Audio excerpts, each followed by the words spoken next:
recap is battle. Lots of battle. It summarizes everything. Yeah, lots of battle. The crew zipped through the. Let me make sure I hit the right button here. Yeah, okay. The crew zipped through the sewers, looking to figure out what was causing all the missing children and small animals and some adults. They fought some crocodiles and some weathered gnarled humanoids that were super creepy, chewing on bones and such.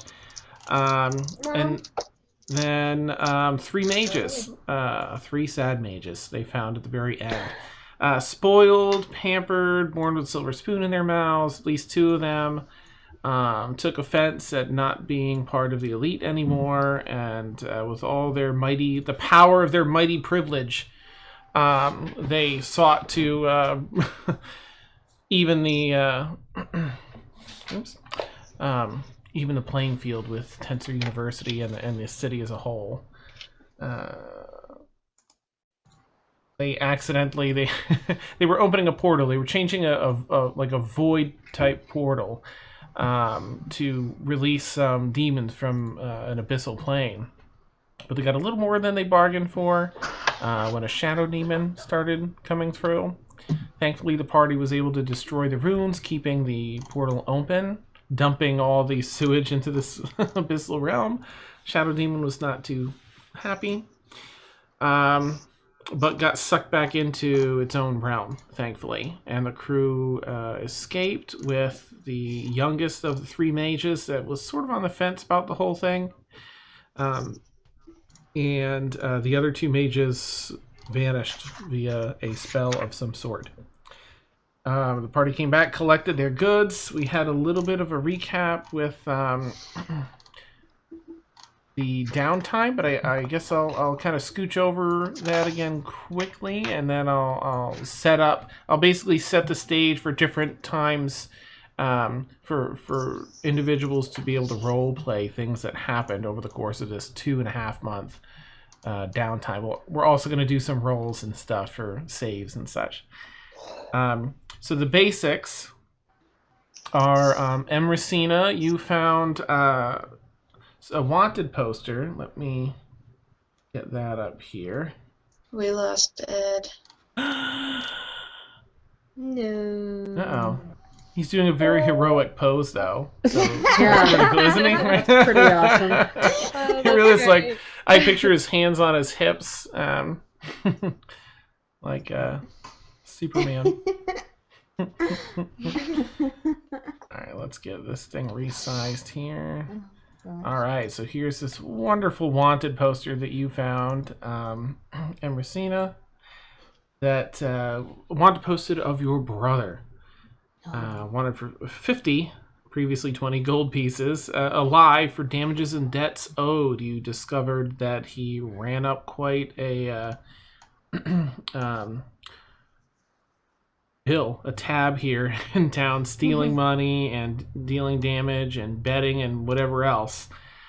Ticked off some of the mobster type people down in the slums, and then fled eastward for Dauphine's Haven over on the continent of Ephron.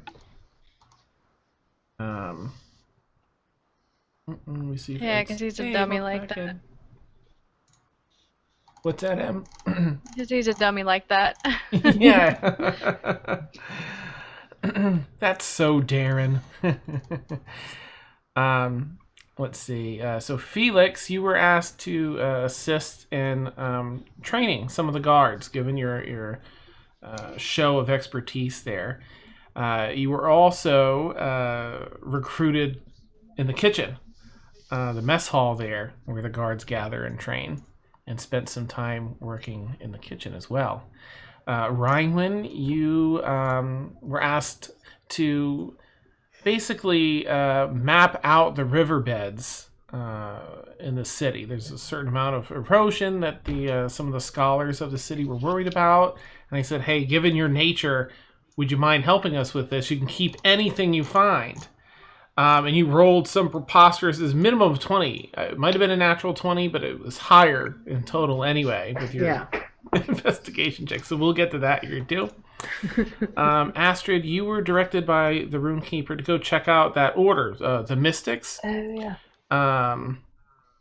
And you were given a location in town where you could find, potentially ask for someone from the order. Ormia, you did some research on that compass, and you found it was this old pirate captain, Captain Finn Smith, and he had hired a bunch of dark mages to craft this compass, the Seeker's Compass, in order to track down his enemies. And it's the lore behind it is it said the blood of 1,000 innocents was used in its creation. Yeah. So I just opened my I just opened my notes tab to look at my notes. They're all gone. Oh, guys, I'm so sorry. Did it seriously delete the notes? Oh, I'm the worst. It's okay. It's okay. It's all recorded. We can go back. That's true. Yeah. I'll try and put everything. together what I can. That's funny. No, I didn't it's even just- think of that. Don't worry about it. So it's just like yeah, I'm gonna go write this down and it's all gone. No. Okay. Nuts. Okay. And so, especially in this case, guys, if there's anything that you want, information that you had in there, or that you just like to know, let me know, and I'll send you names and places and stuff that you picked up. I mean, I don't know about anybody else, so I'm pretty sure you told me I had like 100 at max HP. So Nice, we can. I see that's a little lower right now. I was also searching for ways to enchant my sword. Right. Okay. All right. Neat. Emil, you were told or the Runekeeper suggested, rather, some bodyguard work for a mage, because this mage sort of taught the previous bodyguard from time to time, and the Runekeeper saw in you perhaps an affinity toward magic, something that he thought would be worth following up on, seeing if it's something you're interested in or not. Just happened to note my stellar intellect. Yeah. What was your intelligence score? It was like 22, right? Yeah. You forgot like 2 zeros at the end of it, Dan. Almost as high as my charisma, yeah. Yeah. Awesome. And then, Kaylin, you were seeking out the training at the Gearworks. They had a seminar on tinkering. Yes. And the Runekeeper asked you to spend some time over the next couple of months, even though you're not particularly adept with spellcasting really at all. He had a spell that he wanted to see if he could teach you. Okay. Okay. All right. Sorry, guys, for the 15-hour recap. So I'm going to actually roll to see who's going to go first, because we're kind of going to jump around between players as we do some of the role play. And, okay. So, Rhinewin, you're actually going to be up first. Okay. And before we do that, I'm going to split up these rolls, because there's going to be like 100,000 rolls here for saves for the 3 people that still have the runic brands. No. Just kidding. As me he open up laughs the calendar. maniacally. Can I roll my real dice for that? Nope. Dang it! Thought I'd ask. No, it's worth a try. Let's see. We were in July, and let's see. There was the eclipse, and so we already rolled for the 19th. So the 3 people that still have the runic brand, if you can roll just with disadvantage, because it's 2 rolls, wisdom saving throw. Just roll it once with disadvantage. Modifier of 0. Oh, no. Oh, Oh, what? Oh. I feel like this is super Crap. appropriate.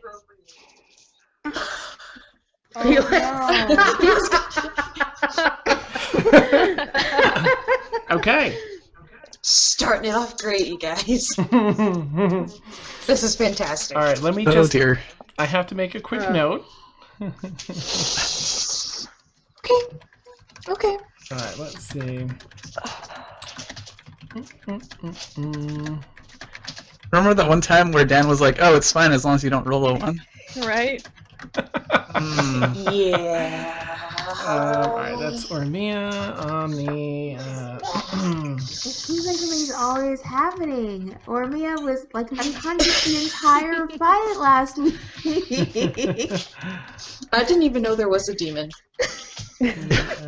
Like, I was knocked out before it got back, and then I wasn't brought back until it left. Alright, on the 21st of July. Okay. It's okay, you guys. I have a bag of chocolate to get me through the night. Maybe. Oh, God, I need one of those. I ran out of chocolate in the house. Oh, Oh no. no. I went shopping specifically for snacks today. Nice. Good thinking. Alright, so, Ormia. On that particular night, I think it was the 17th, maybe, or 21st. I don't know. I just wrote it down. The 21st. It's a Thursday. It was a Thursday. At this point, really, you just have some really terrible nightmares. You're sleeping through that night, and That's really weird because I don't sleep. right, even in your trance, it's taken over. You fall unconscious in your trance. Okay. And you have these extremely vivid dreams. They start off in this beautiful country knoll, rolling green hills, and fresh, warm air across your cheeks. And as you're breathing in this wonderful scent of nature, it quickly changes to something more pungent, and you recognize it as the scent of death, rot and decay, and the greenery turns to a paste almost, and then just turns into this sloshy mess along the ground. Trees just rot. They do centuries worth of decay, of aging and decay, and just become these petrified husks of what they used to be. As you look around over these rolling hills, you see dead animal carcasses that just, again, decay rapidly down into bone. And you turn and you run.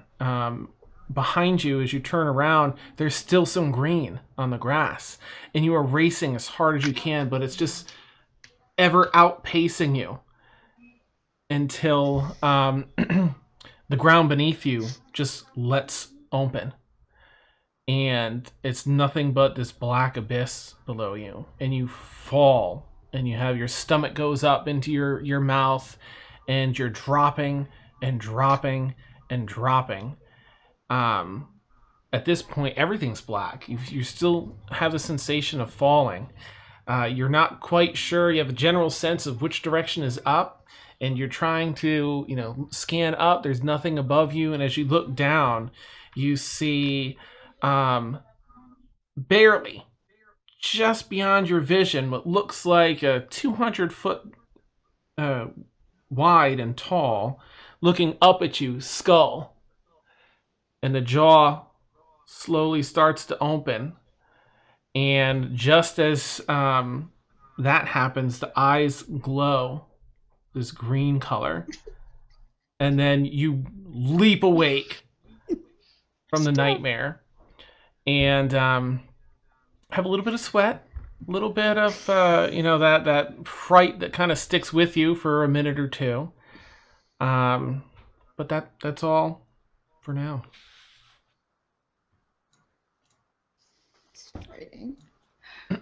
Okay, sure. That's fine.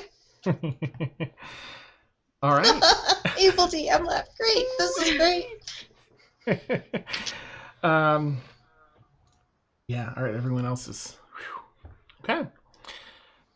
So Rhinewin, on the brighter side of life, you're scoring like crazy over here in this survey work you're doing. Let's see. All right. So with that amazing roll, there's a few things you find. They're buried beneath a bunch of the sediment at the riverbed. You see what looks like a pile of purposefully placed stones. Definitely not a natural arrangement. And as you look a little closer, you pull some of them aside and you see this watertight jar, essentially. Large round top on it. Looks like probably there's a cork underneath, but there's some sort of waterproof seal wrapped around it. And inside you see a small pouch bouncing around in an air-filled. It's was probably clear at one point, this jar, but it has all the tarnish of being in a riverbed for a long time. Oh, yeah. So it looks like a little small pouch inside. You find a couple of other things. You find a partially crafted ivory tusk.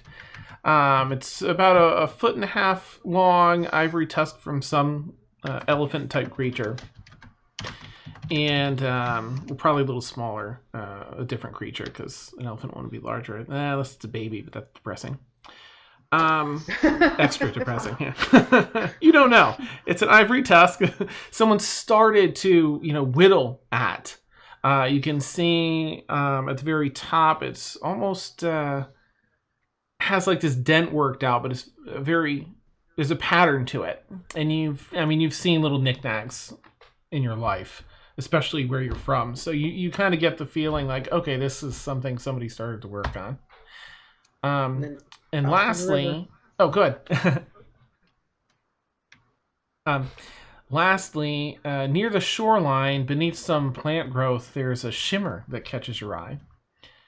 And as you get a little closer, you pull some of the muck and plant life aside, and you see this finely crafted, ornate dagger. Ooh. Looks to be in pretty decent shape. There isn't really rust on it.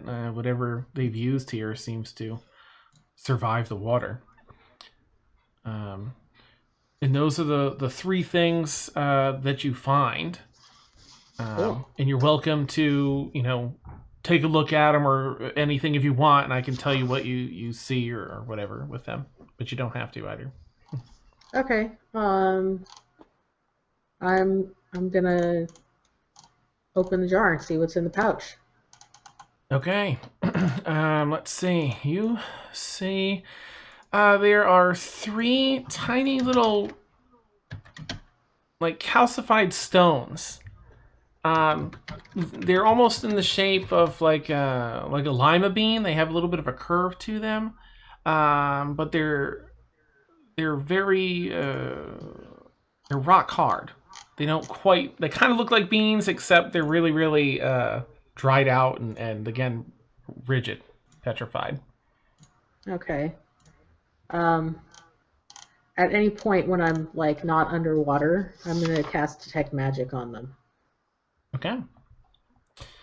Well, I'll say that you, when you leave the riverbed and you take the closer look and all, you cast Detect Magic, and let's see what I want to make sure I give you a proper breakdown based on what that spell does. Nevelink says that the stream everyone is frozen. Oh no. Okay. Thank you, Nevelink, for telling us. Let me check here. Yeah, what is going on? Has anyone typed in chat yet? I have. All I'm right. gonna refresh it and see if that helps. And Yeah. then Yeah, we're still Yeah, frozen. because you're not frozen, Dan. That is so wild. Okay. Yay. Isn't technology great, you guys? Oh, So I love it. amazing. Darn it. All right. Yeah, why is it? I think it's locking everyone up that was nice, I see everybody. Beth blinking. Okay. That's creepy. Blink, blink, blink, I blink. just see her sitting there just blink, blink, blink, like... The thing is, Oh, is it? Okay. it's not Yeah. pulling Yeah. up any chat Okay. for me. For some Everybody's reason. moving now. Okay, Okay. good. There we go. We just had a little bit of lag. Just a not pulling wee bit. Yeah. Bit of game lag. All right, I'm gonna have to check some of this out. I mean, it's not showing me chat at all on mine for some reason. Oh, it's this. Shame on you. Oh. Uh-oh. I see what it was. For me, it's an add-on. One of my ad blocking things is blocking chat. I'm like, that's terrible because I I put that on the stream, the chat, and it's not showing it at all. All right, maybe that'll work now. There we go. Okay, sorry guys. Is everyone? I think we froze again. Oh my gosh. Yep, we are frozen. Yeah.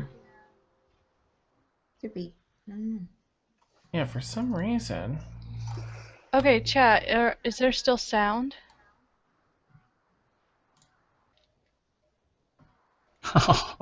Blame Dan. Yeah, ×2. No kidding, Nightsteed. Oh my gosh. Yep, we're moving again. All right. Yeah, for some reason it looks like it's VC. So I'm gonna try and keep these because my VC is doing it. I don't know. Well, thank you, Chad, for letting me know. All right. All right. I'm just gonna move all this around. It's your turn to reinstall VC, Dan. Yeah, no kidding, right? Ugh. All right. So I'm sorry. Let me check.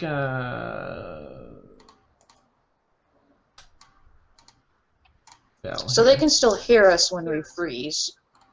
Okay. That's what they're saying. Where's detect magic here? Boop. Yay. All right. Presence Okay. object appears magic. School any. It's hard role-playing without visuals. I know, right? Ugh. You do, in fact, detect magic. What were you casting it on, the beans? Yeah. Yeah. Well, just I mean, I get the auras from anything in the area that I can see, basically. Oh, okay. All right. Yeah, I'll say that you probably find these things over different days, but when you do, you test them. You detect magic on the pouch. More specifically, these calcified bean-like things inside.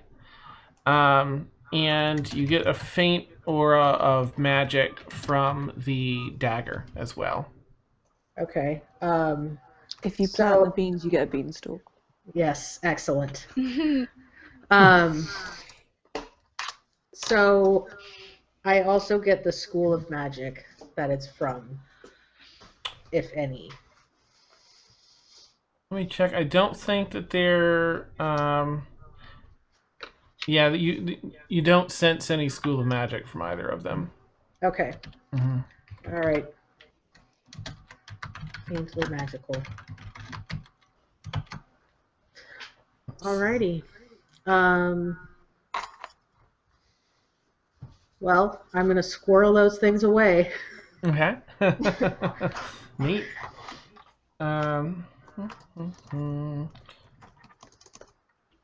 Yeah. So in that case, next up is gonna be who? Oh, don't even tell me you locked up. All right, good. Whew. Now I'm watching OBS. Like, don't do it. Yeah. All right. Let's let's see who's gonna go next. That would be. Okay. Ormia, this is you. So, oh, that's right. I'll have to fix that too. I guess. You find that the city of Metz is not the place to look for enchantments. While they're available, they are well beyond, they're looking at a minimum of, 5,000 gold pieces for some of these basic things, and you get the feeling like... They're marking it up. Yeah, you can get it done here, but this, isn't the place to seek. Yeah. Okay. But you do find that some of the more skilled places do offer that. It does exist, Okay. Mm-hmm.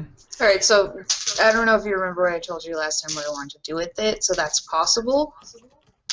I'm not sure. It was basically like storing a spell, because I have several the cantrip. runes. Yeah. I have several runes engraved on it, so it'd be just kind of like, there's an item. I forgot what it's called. It does a similar thing to that. It's the necklace of prayer beads, where each bead does one thing. Mm-hmm. So kind of similar to that is what I'm thinking. Yeah, there are options to have that done. Mm-hmm. They're probably not this pricey everywhere. They're gonna be pricey, but here it's just like, It's ridiculous. They're being ridiculous. Yeah, exactly. Chad is saying that there's a bit of an echo. Oh, okay, thank you. All right, I'll keep an eye on OBS then. Thank you. Okay, now regarding the compass itself, is there anything else over this 2.5 months that you want to do regarding the compass?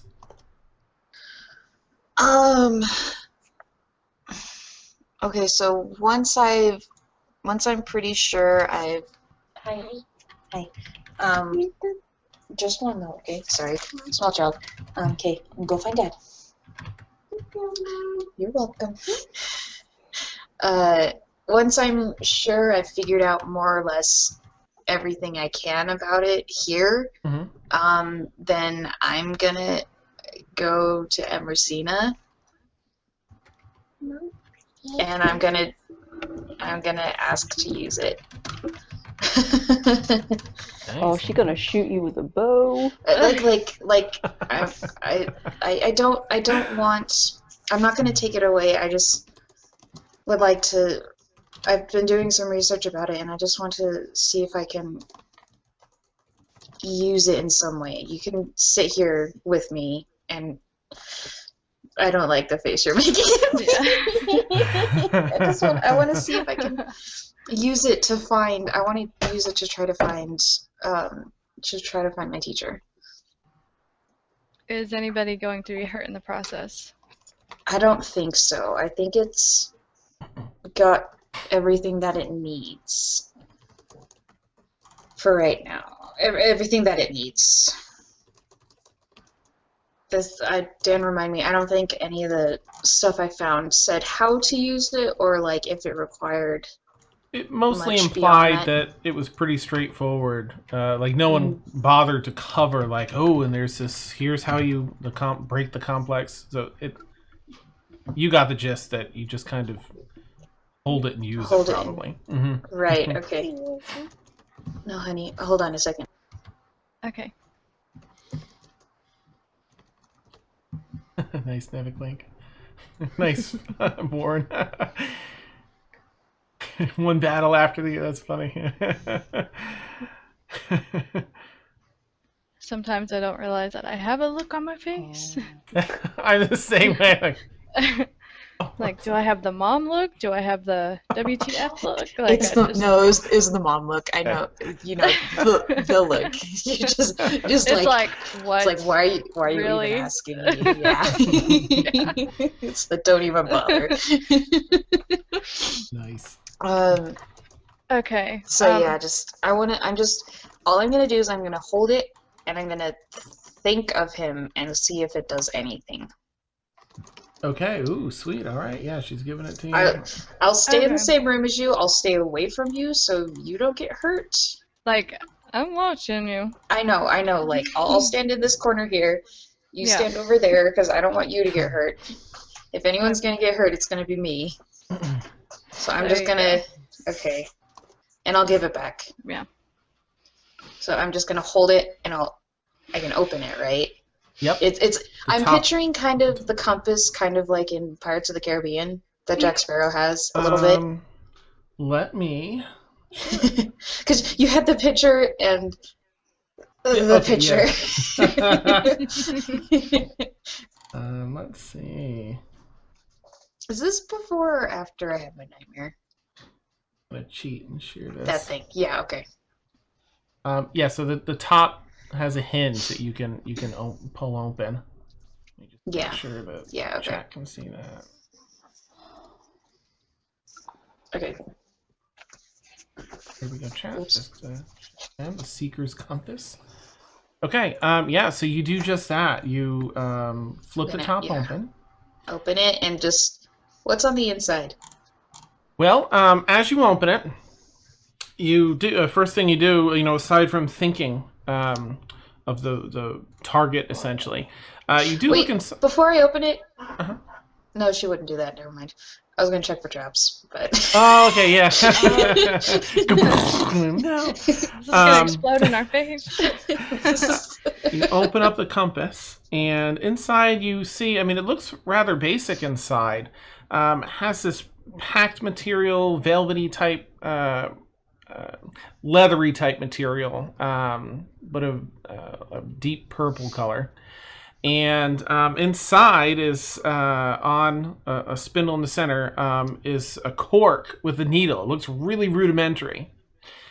And you see, as you're holding it and thinking of the one you seek, red starts to trickle down, almost like a toilet bowl, but not gross.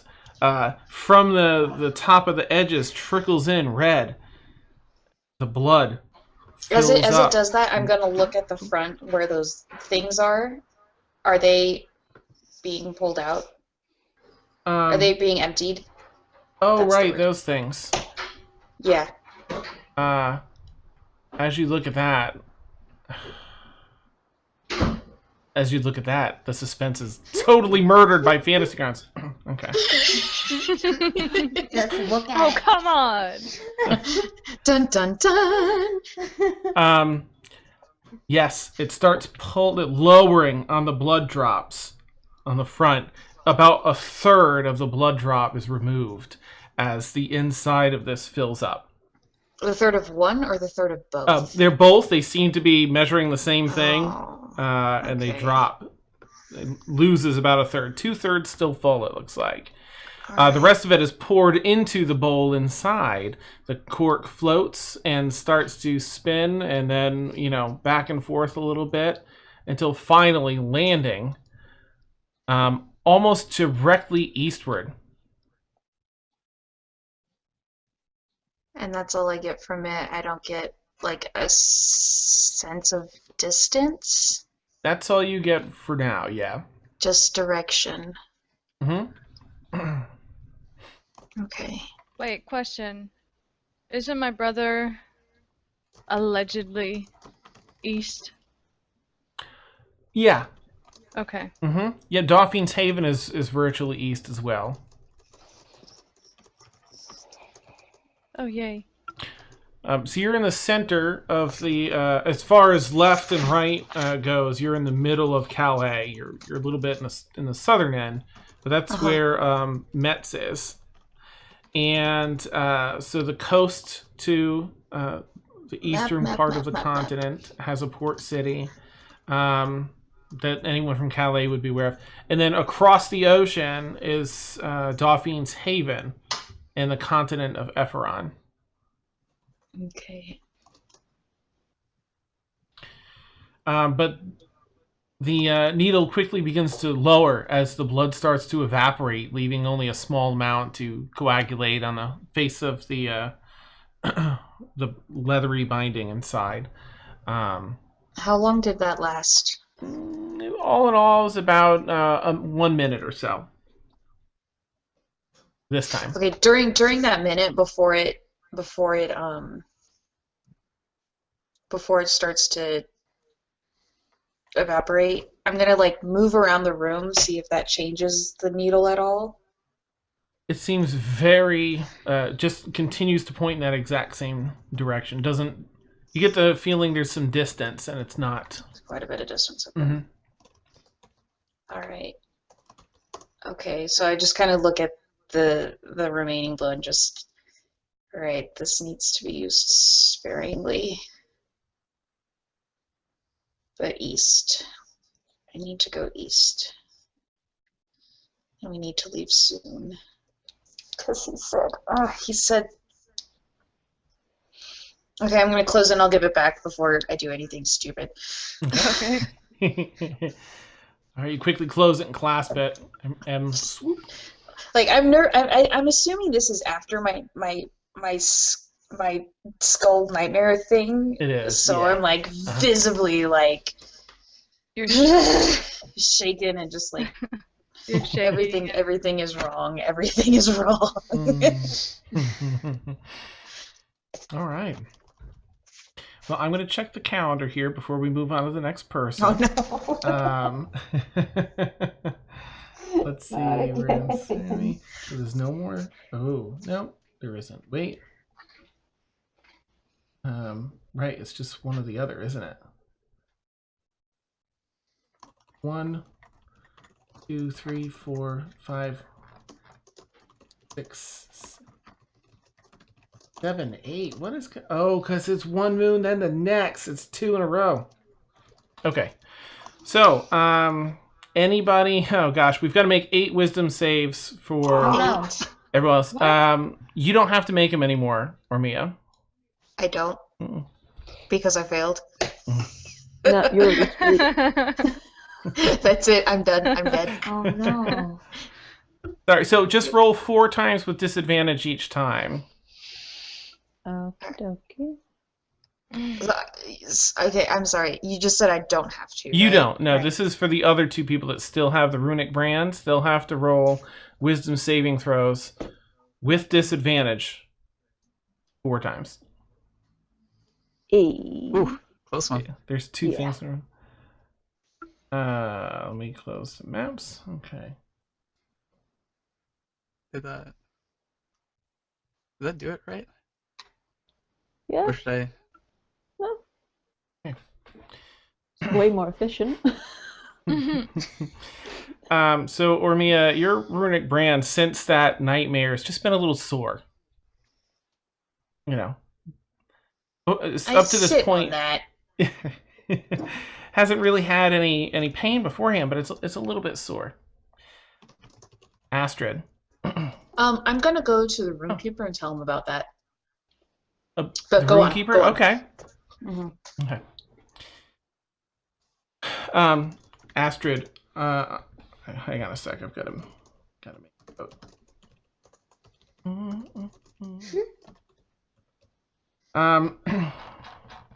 Whee, scroll like the wind.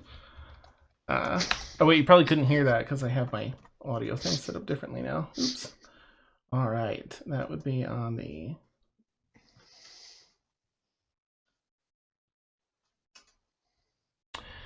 On the 1st of Urime, or August, you have a terrible nightmare. You wake up in the woods, separated from everybody. And you smell other humanoids in the area. You're in the forest. You smell other humanoids.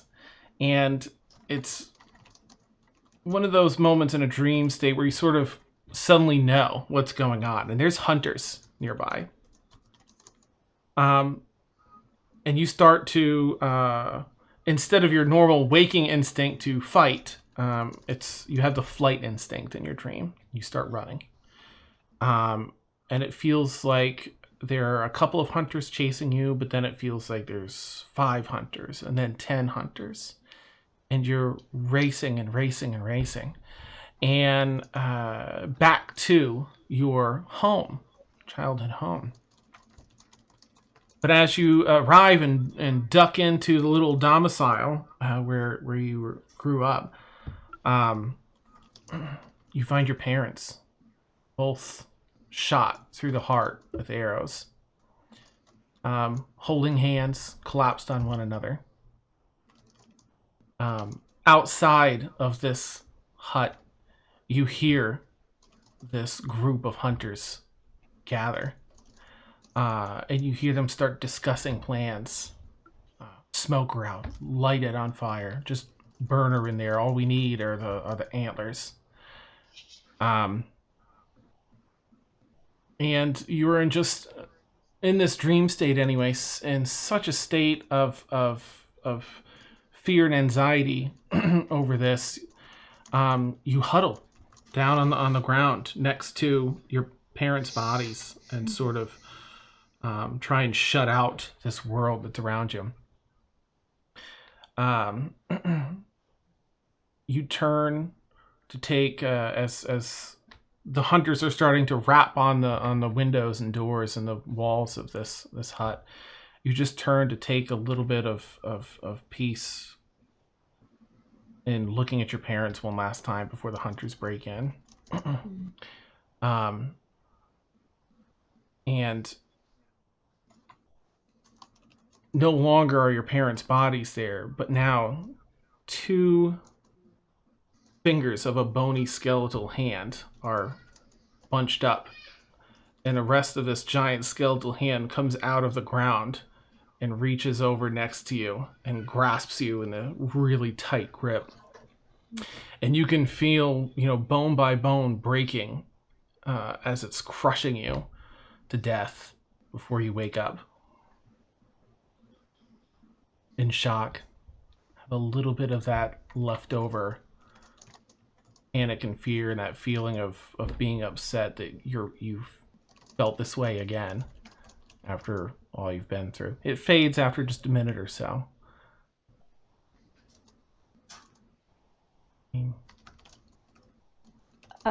I see. I don't know where I'm staying whilst I'm in the city, because I was gonna be trying to stay in the forests or like the little. Sure. Can I still be doing that? Absolutely. Okay. I climb up a tree and like just hug into the side of the trunk and just kind of cry a little bit. Okay. Astrid. All right.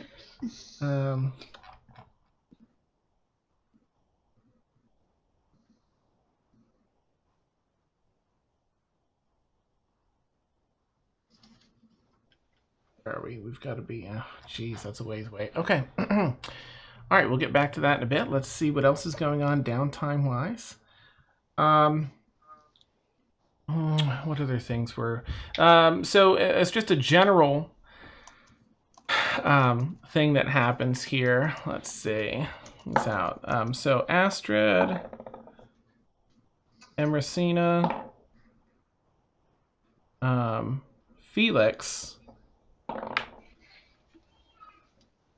Oops. And Ormia, right? Yeah. You all happen to have everyone sort of meets up every so often, maybe the Rune Keepers or elsewhere. And you 4 are walking through the city, looking to get some food, just sort of catching each other up on the events that have occurred. Whatever you end up choosing to share, of course. When you see a man with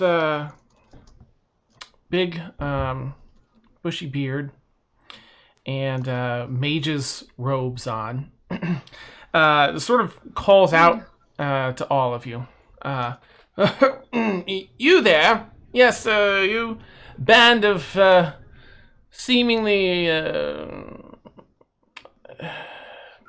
half-decent adventurers. I need your aid, please. I stay exactly where I am. I'll follow Astrid's lead. He seems a little just, like, oh, well, and walks over since he's gotten your attention at least. I hope you'll forgive me. Yes, I'm trying to find the Tensor University here in this city, grand city. With all due respect, sir, we are, as you said, adventurers, not tour guides. Yes, but surely you can help me out. Is Nothing that... Might more know than- better than this. Yeah. Go ahead, sorry. No problem. What did you say? Oh, you're staring at him, or you're ignoring him? Felix was saying something. Sorry. Oh, sorry, Felix. Go ahead. Oh, I was just mentioning that the guards might know better than us. You'd probably be best off asking them. Yes, I suppose so. Well, if you don't mind me asking, you don't appear to be from the city. Are you traveling through? I'm a traveler say myself, that. you see. Bit of an adventurer. Mm-hmm. Can I insight check him? Yeah.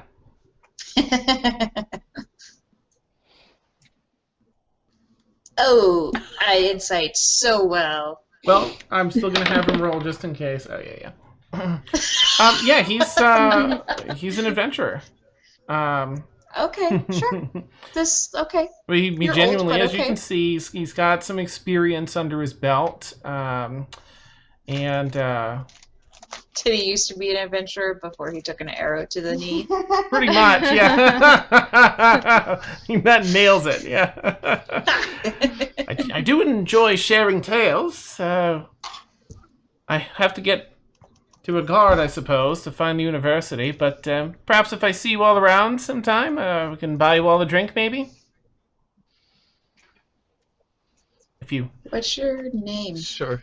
Yeah, I would love to hear the tales of your adventures. Lovely. Mm-hmm. Well, my name is Eckerd, and he... Eckerd? Mm-hmm. And it doesn't extend a hand or anything, just sort of stands kind of, proud for a minute, like maybe you've heard of him. How do you spell that?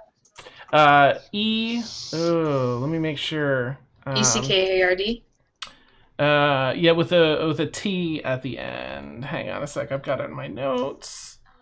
EKHARDT.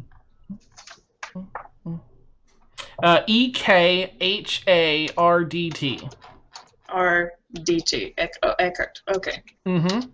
And he's an old man. Okay.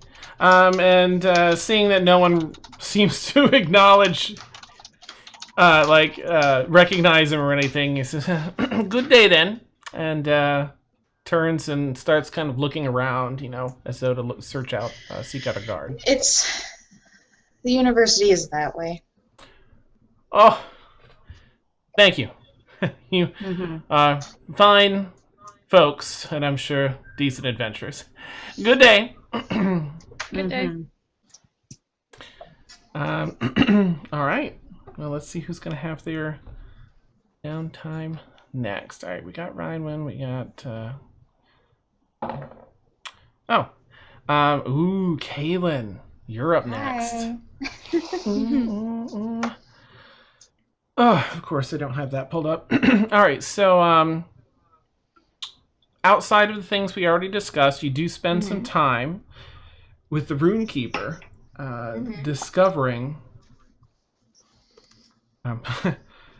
trying to learn this spell. So if I can have you roll, just for the first segment of this, an Arcana check to see how will you do picking up. Okay.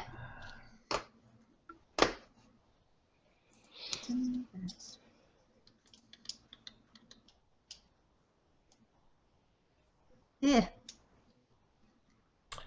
Ooh, okay. You're struggling at first. you're a sage, so you know quite a bit. But there's just something about Arcana that's just not in your nature. And you're doing your very best to study and learn and see this as something, you know, from your sage point of view. But it's awfully difficult the first couple weeks. Go ahead and make another check if you would, please. Come on. A little bit better. Double Okay. digits. There's some improvement. Some of this is starting to make sense. Like you took a different approach. You went to like the rudimentary basics of Arcana and started there. Yeah. And thought, if I can just get a grasp on that, I'll have a better shot. And you did. You understand this a little bit better. Let's see. So go ahead and I'm never going to find what I'm looking for here. I'll have to get the details to you later because there's no way I'm finding this. But go ahead and make another Arcana check for the next segment of time, if you would. A little bit better. You steadily get better and better. You know, you put your mind to it, you can do anything. And You're going over basic addition, then like algebra and stuff before getting into the rocket science. Exactly. Thankfully, because you have your sage background and because you have this ancient dragon that's teaching you and guiding you through the process, with that third roll, you finally, with like 4 different notebooks and 2 binders of organized, information, you think you have the spell down if you use all your reference material to spend a little more time and practice it. Yeah. And I will get the actual deets to this, but the spell that he's taught you is called Mordenkainen's Latitudinous Library.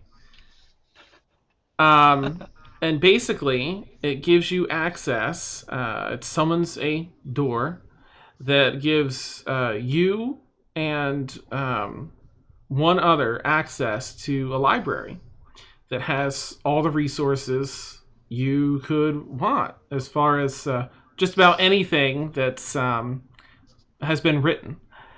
It doesn't encompass everything ever, but it's Mordenkainen's library, so it's fairly extensive. And the gist is, if I can recall, basically, if you need to do a lore check, a history check for something, and you have the time to study, then you can spend 8 hours in there, and then you can get like advantage on your history check. And if you don't learn the answer then, again, this is permitting that you have the time to do all this. Right. You can go back and research some more. You can only use it once a day, so it's up for the 8 hours, and then you have to wait till the next day, but you can spend another 8 hours and get advantage on, the next roll. And he explains that this spell has the potential to be a little more than this, but you really need to get like this part of it down for now. But in the future, if you feel you've mastered this, you can return to him and see if you can gain any further benefits from it with your... Basically, it's a sage thing. With your sage. I would like to spend my vacation at the library. Well, Kaylin, after she finally gets it, and she gets all this together, and she has a very basic handle on it, she gives the Rune Master a big hug, and and thank you. You sort of... That's you on the head. Yes. Yeah. I really hope he's in dragon form at the time, but if not, that's fine. That's fine.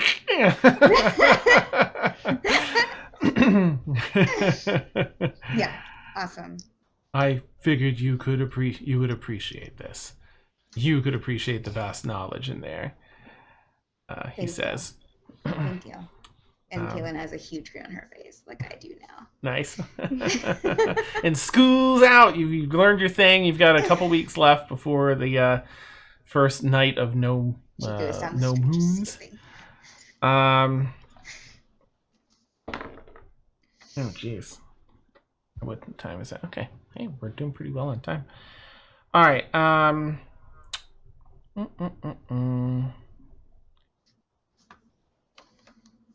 Okay. That person already went. That person already went. Here we go. Okay.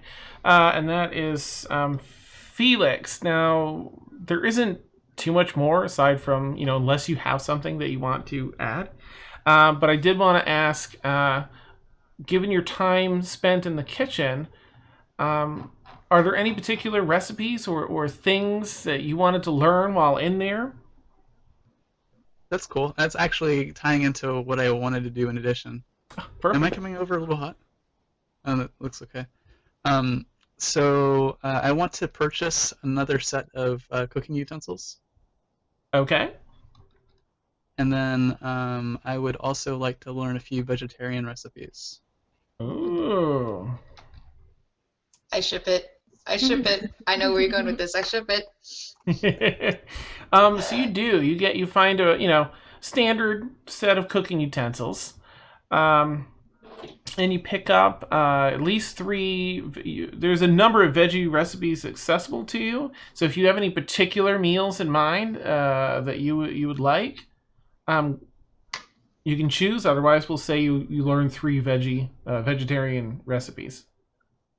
Sure, 2 of the 3 have to be a risotto recipe, right? Perfect. Okay.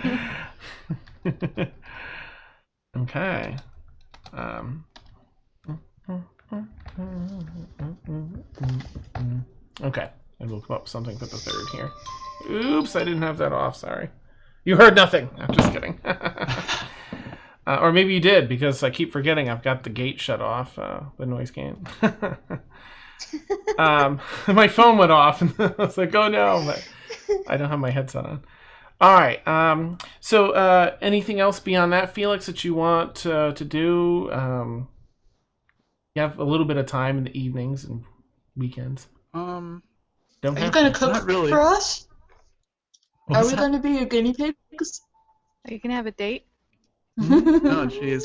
Are we going I'll have to? to. I'll have to definitely work on the cooking first. I don't think I've really perfected anything quite yet. Nice. Okay. All right. Who does that leave here that has something for sure? And then I'll ask whomever's left if they have anything. All right. We got Ryman. Oh, right. So there's Astrid and Emil have some stuff coming at them. Okay. All right. Let's roll for that. Just see. Oh, okay. So that would be Astrid. So let me pull up Fantasy Grounds here. Astrid. All right. Do you take the Runekeeper up on a suggestion? Do you seek out that order? Yeah. Okay. So the Runekeeper directs you to a fairly nondescript section of the city. It's almost a den where there's like different, tables with hookah type instruments there that, people are puffing on and sort of chill.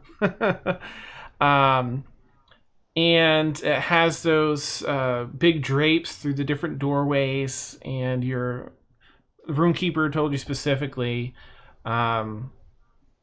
seek out Zenhana at this establishment. And he reiterated that members of this order have this tattoo. It looks sort of like this grouping of webs that comes out from the corner of their temple here, and it goes down around the side of their face and over the top of their eye, and they all have a Roman numeral, which is sort of their rank, essentially. Cool. So I guess as you go in, there's a number of, again, people. You probably see a good 14, 16 people at different tables and stuff. But make a perception check or investigation if you're, whichever one you want, really. In this case, to see if you spot such a person. Okay. Nice. With a cloak sort of pulled up, chilled at one of the tables in the back left corner of the establishment. You see just on the very edge, hanging out of the cloak, that tattoo along a woman's face. Cool. I just kind of go over and sort of stand in front of her and just kind of like rock on my feet until she like notices me at all. Okay. um. All right. I don't know. Can you rock on hooves? Maybe not rock then. What's that? Sorry. Can you rock if you have hooves? Or Sure. tap. Yeah. Click, clack, click. All right, let me pop this open. So, you do that, but you don't get a response out of her. She's hasn't really looked up in your direction. But the longer you do that, the more you get the sense that she definitely knows you're there, but just hasn't addressed you yet. Okay, I'm just gonna get. Zanana? You see her shuffle and look over at you.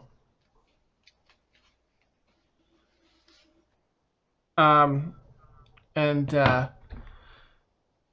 you see just in this center section of the hood, you see these crystal blue eyes, very sharp facial features, with silvery white hair, a puff of that hanging down over her forehead.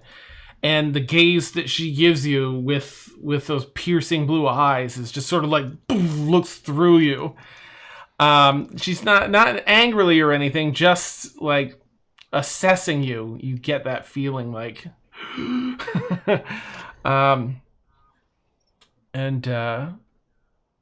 says, and who are you? Astrid, Leafspawn. Just wondering if you might know, well, I forgot what her name was. Actually, no, I never even asked that old woman her name who attacked me. That was sensible. Ooh, I don't know if she gave you a name. An old woman, some might say Yoda type.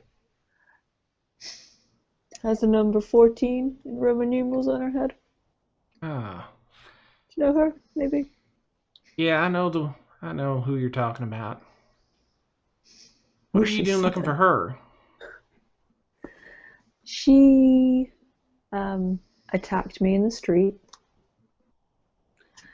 and released my key. That a fact.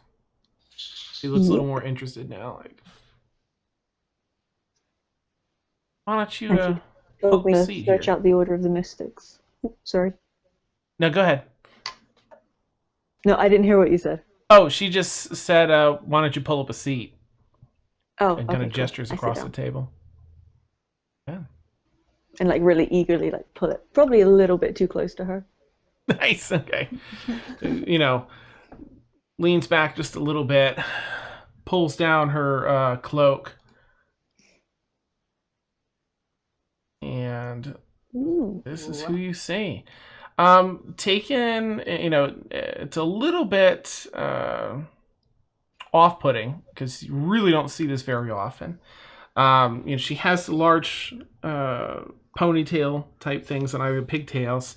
But while she looks very elvish in nature, that tall, noble stature and features, she has big, fluffy, white, like wolf ears almost. That's cool. And she sort of gives you that look. She's got her arms crossed and she's looking at you partially sideways. So tell me, Astrid Leafspawn, what is it I can do for you? Honestly, didn't think that far ahead. Just tried to find you. Thought you might tell me.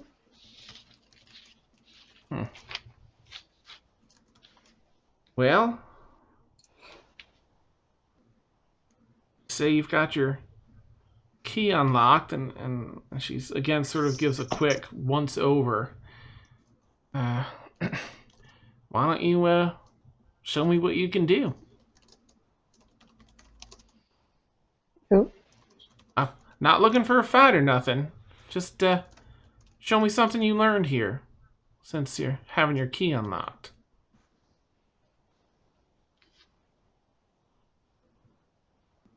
Uh-oh. Did I lose her? Yeah. I'm back. There you are. Yay! Okay.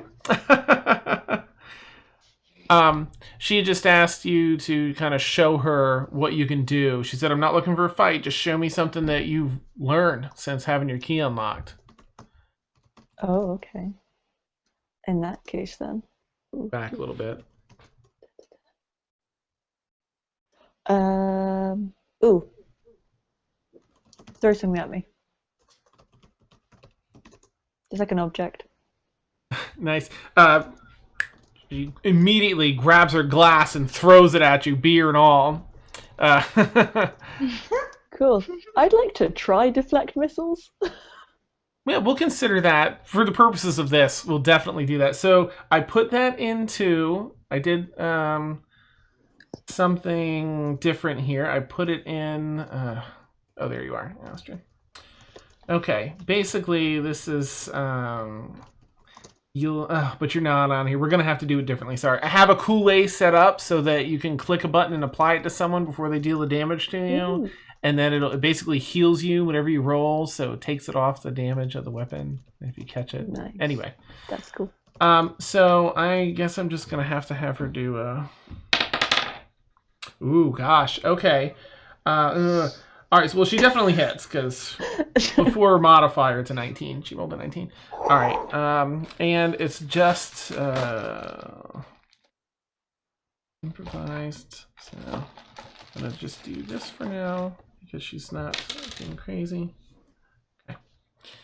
All right, so that's 5 points for this beer thing. So go ahead and roll a d10, and you get to add your... what do you get to add to that? Deflect missiles. It's a 1d10 plus your dex plus your monk. So add 6. So you're already going to catch it. Yeah, you'll catch it. Okay. Do you still want me to roll? What's that? Do you still want me to roll? No. Even if you got a 0, you'd still catch it. Yeah. Do it anyways. Because it's just a beer mug. So she chucks it at you, and how do you want to catch it? It's coming right at your face. Nice. I just kind of want to and then like a bartender, like a. Nice. That's awesome. Beer is still in the cup. Even spill Like it was pro level. I take a sip. Nice. And immediately spit it out because I don't drink. All right.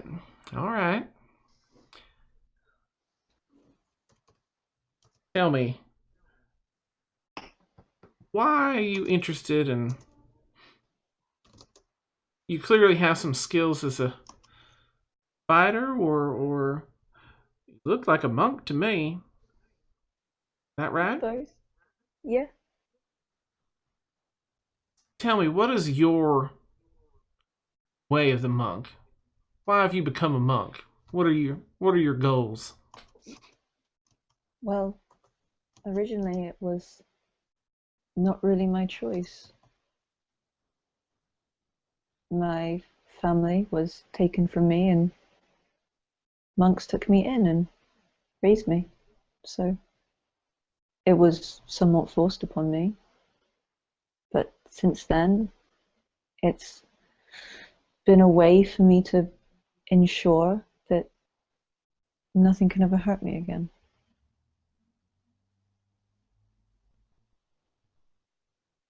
That's something I can work with. Listen, it's clear that you've got plenty of potential. That don't mean much without the will and dedication to apply that. You think you have that? The stream keeps freezing. Oh, thank you.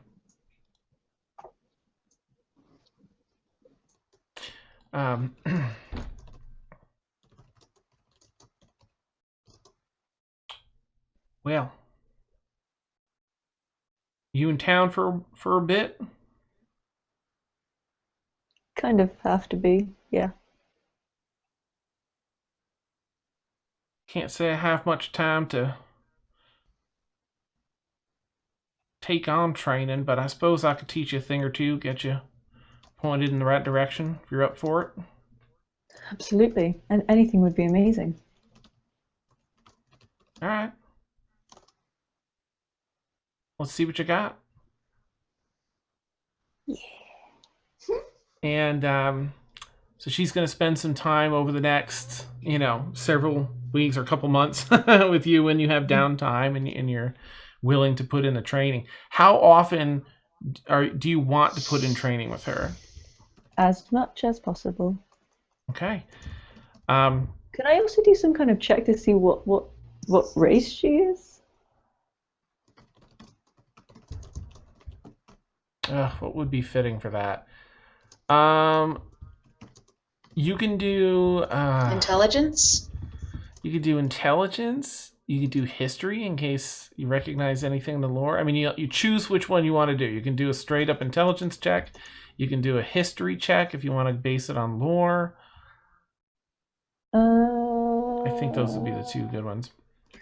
I'll just do a straight up intelligence check. Okay. Oh, that was close.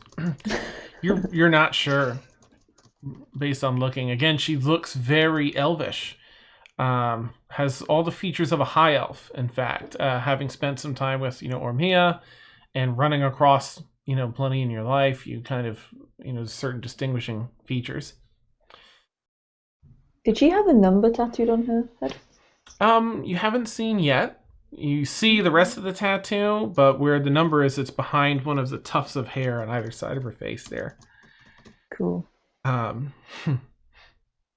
Okay, so I would like you to do a couple of checks. So for the first segment of your training, first segment is going to be an athletics check.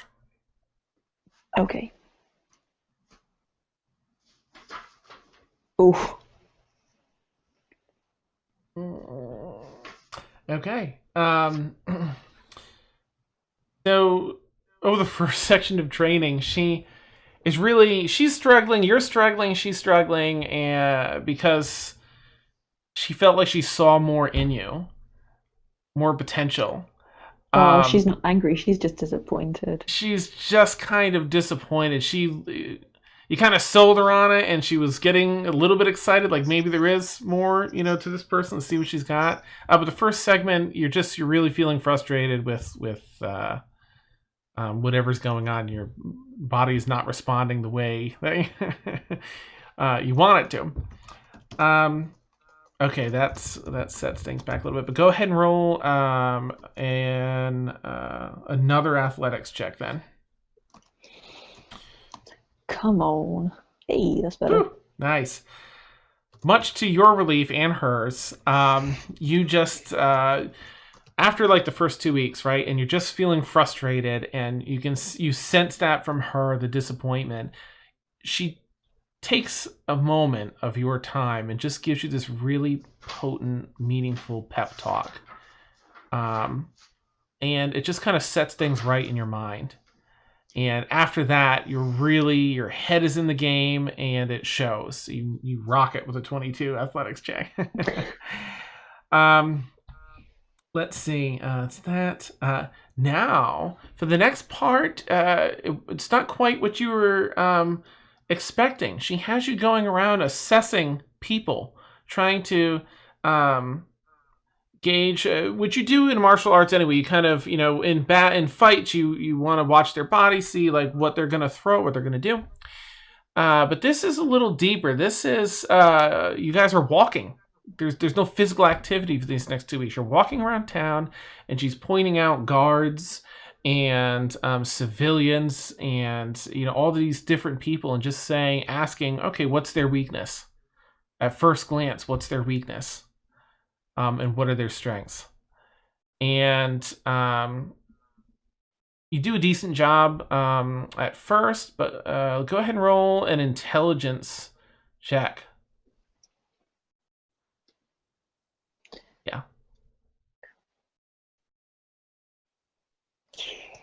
Nice. Okay. All right. It's going well. So you do pretty well. She still gives you some helpful tips to show. You see how this person's favoring the side when they walk.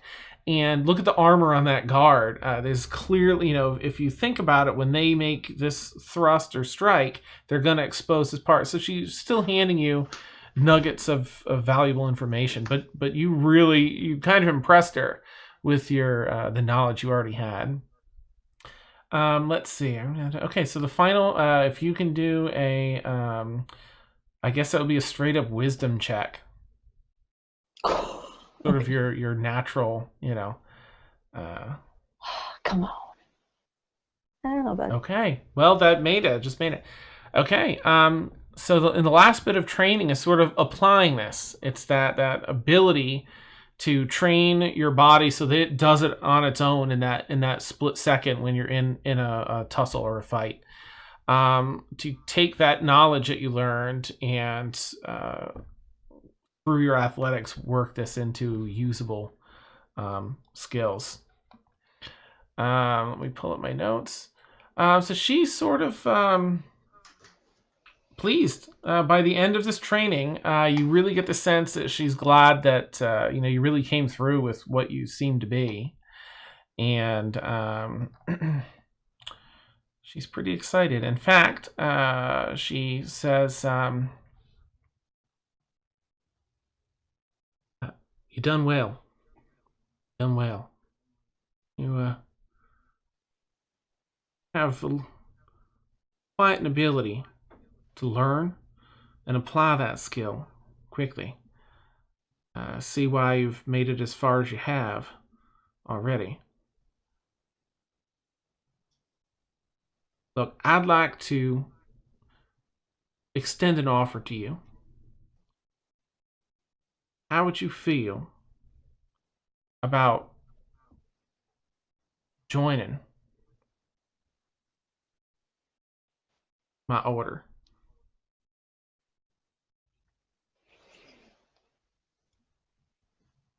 You'd start off at a real low rank, but you'd get yourself some side work from time to time in whatever area you happen to be adventuring in. Gives pay, gives some experience, and I think that you could do really well here.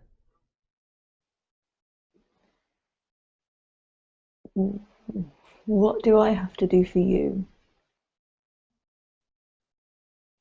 Continue to grow, get better. Do I have to get the face? Yep. Mm. Do I get to choose the design? The only part that's important is the number. Shows your rank in our place. Is there like a hazing process I have to go through? It's by invitation only, and not many get invited. Oh, I'm so torn. This is a place for those that want to improve themselves and the world around them.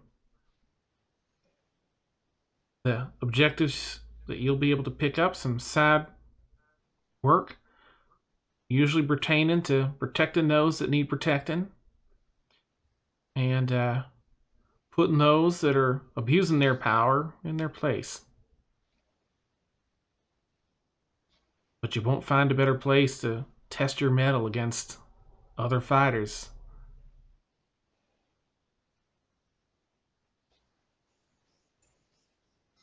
Okay. I'm in. All right. She grabs and gives a big shake. And you see her finally, she kind of brushes back her hair and she has the Roman numeral 3 Ooh.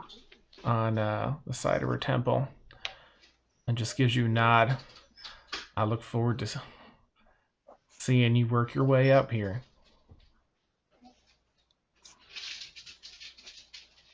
Before I leave you today.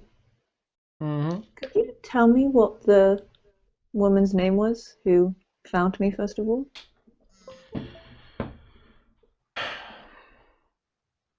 She,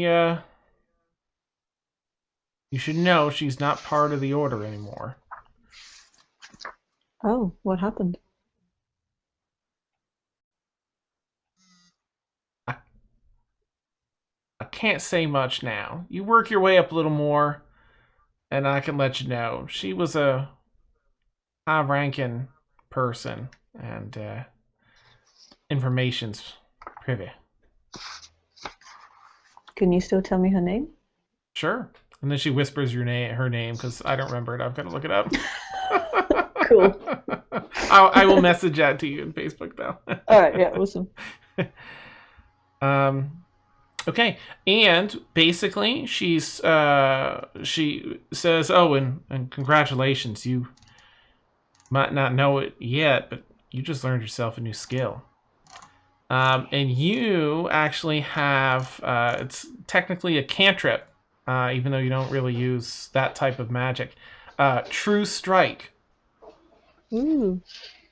What's that? That's a good one. You can That's a look it fun up. one. It's unfortunately an action instead of a bonus action, but you declare a target, and then on your next turn you get advantage when attacking them. You learn their weaknesses and where to strike, so you get advantage on the next attack.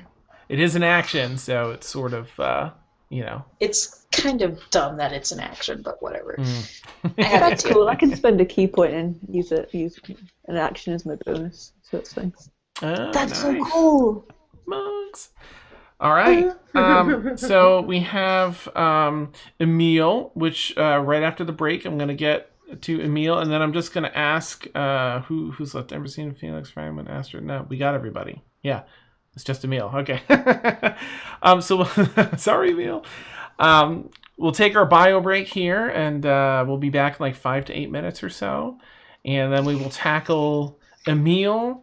You know what? Actually, just before we do that, really, really fast, I promise, we'll just get another batch of rolls out of the way. It's just Felix left now, right? Because, sorry. I mean, I guess you guys don't know, and I'll talk about it later, why number 2 was different. But basically, Urmia is activated, which increased the potency, which is why Astrid had that nightmare with a roll of 2 instead of 1. So, Felix... if you can do, all right. This is To be fair, I got a 2 on the previous rolls as well. Did you on the same one that? Yeah, he got a 7, 3, 2, and a 20. 7. I don't think You making are- multiple rolls with disadvantage works. Where's Felix here? 7. You are in for a fun night's sleep, my friend. I know. Sunshine and puppies. It's great. Oh, I see. 7, 3, It's 2, fantastic. and 20.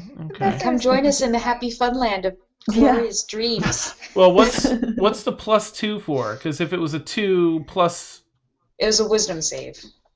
Yeah, no, I don't. I'm pretty sure it didn't work out correctly. I can Well, reroll if- all I'm gonna those. give you the benefit of the doubt on that because I think it's gonna add a modifier anyway. But thank you for letting me know. I appreciate that. So it's just 1, 2, 3, 4, 5. Again? All right. 1, 2, 3, 4, 5. So if you can do 6, if you can do 3 with disadvantage, And that was a wisdom save? wisdom save, please. Cool.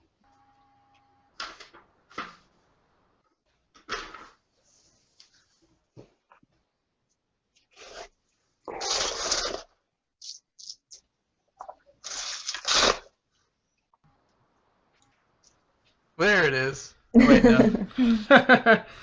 Nice. Whee! All right. So we'll go ahead and take our bio. You're all set, Felix, for now. And we'll catch you all back in like 5 to 8 minutes.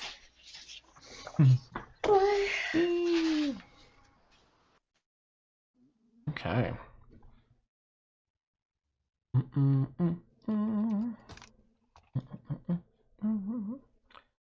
Boop. Food.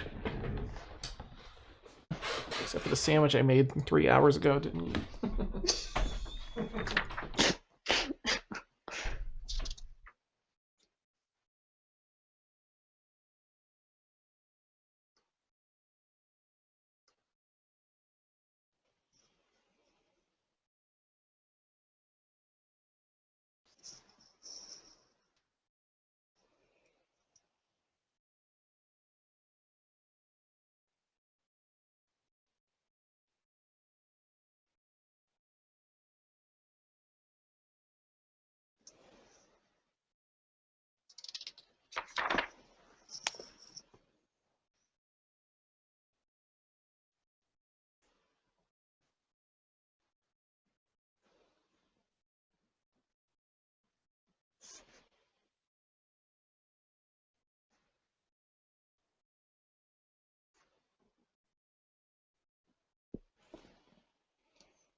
Alright.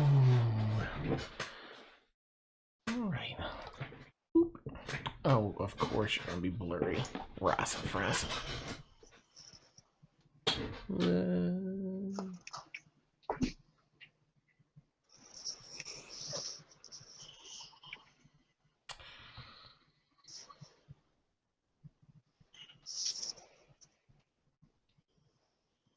Alright.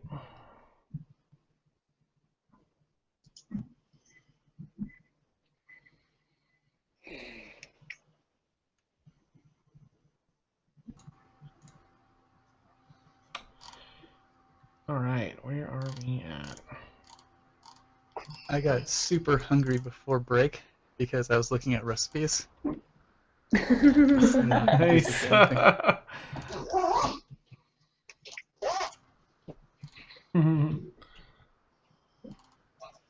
These things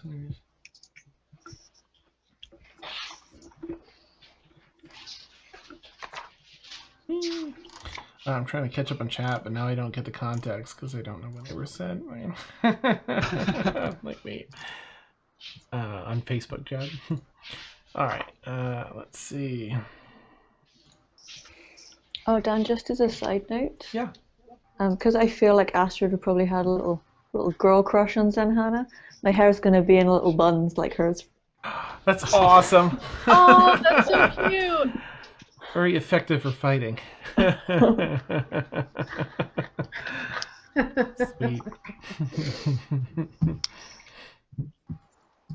Right. Hey, Dan. Yeah.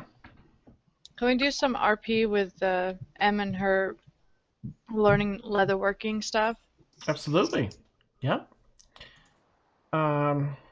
Let's see who's. Let me look something up quickly, and then once the last come back, we'll. I'm gonna do.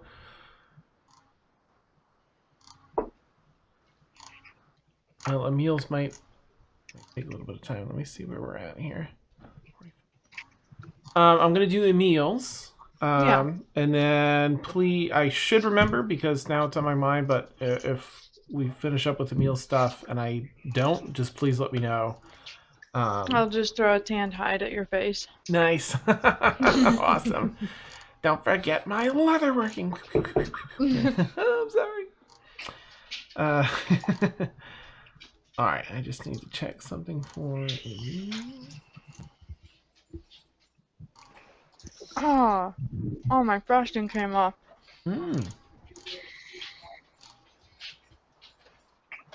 Make me cupcake. Yum. I always get really jealous of you guys eating sweets and stuff. I'm like, I can't eat it at 3 o'clock in the morning, man. I just can't. Oh, right, yeah. Oh yeah, I wouldn't be eating it at 3 o'clock in the morning either. That's funny. All right, that's it. What about pretzels or? Oh yeah. Not as tasty as cupcakes, so. Cupcakes? I feel like just one time I'm just gonna have like a pizza before and just be eating cold pizza. Just Nice. There you go. Love it. Okay. Oh, Dan, Huh, I don't that's know if me. you want to cover this after we're done this evening, which that's fine. But my alchemy jug isn't in my inventory. Okay, let me put that in while we've got the time here, so I don't forget. That was the only thing that I saw missing or different. So You know, I'm gonna have to type. Oh, maybe not. I don't know. Let me see. I'm probably gonna have to type it up. But let me check just in case. All right. No. Let me go here to. Here, Nev in chat. Oh, it looks so good. Aw. That was so good.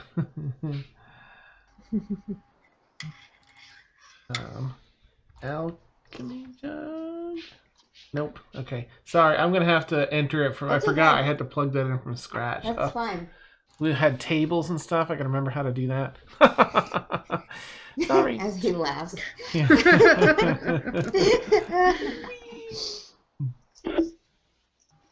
Oh, shame on me for not sharing out Mordenkainen's latitudinous library. I've got an image for it. Jeez. Oh wow. Ooh, me. I'm so excited. I made this spell. This was a small part of the previous campaign set in Astralanor. And I couldn't do the whole alliteration like most of Mordenkainen's spells, like his Magnificent Mansion and all that. Yeah. But I wanted at least the library to have something to go with. So it took me a while to land on Latitudinous. I'm like, yeah, it'll cover it. I love Yeah, it. I find this acceptable. All right, let me share that out. I said, but then didn't do. Here we go. Oh, whoa. Ooh, I love it. Ooh. Oh, it's so pretty. Yeah, that cool magic Amazing. globe action. Nice. That's so cool. And I'll give you all the specifics, later on about like how many people can go in there because, I mean, I'm not gonna make you do any roll for it. I mean, you'd get that you get to be in this for 8 hours, which is also long enough to rest. So, should you want to not use a tent or not be on this plane of existence when you rest, you have a place to go. I love it. I love it. Nice. Headquarters, you guys. It's gorgeous. Of course, it's essentially at this level because it has to be balanced. It's essentially just, I think it's just you or you and one other person can, help you study, but I think it's just you for now. Caitlin's okay with that.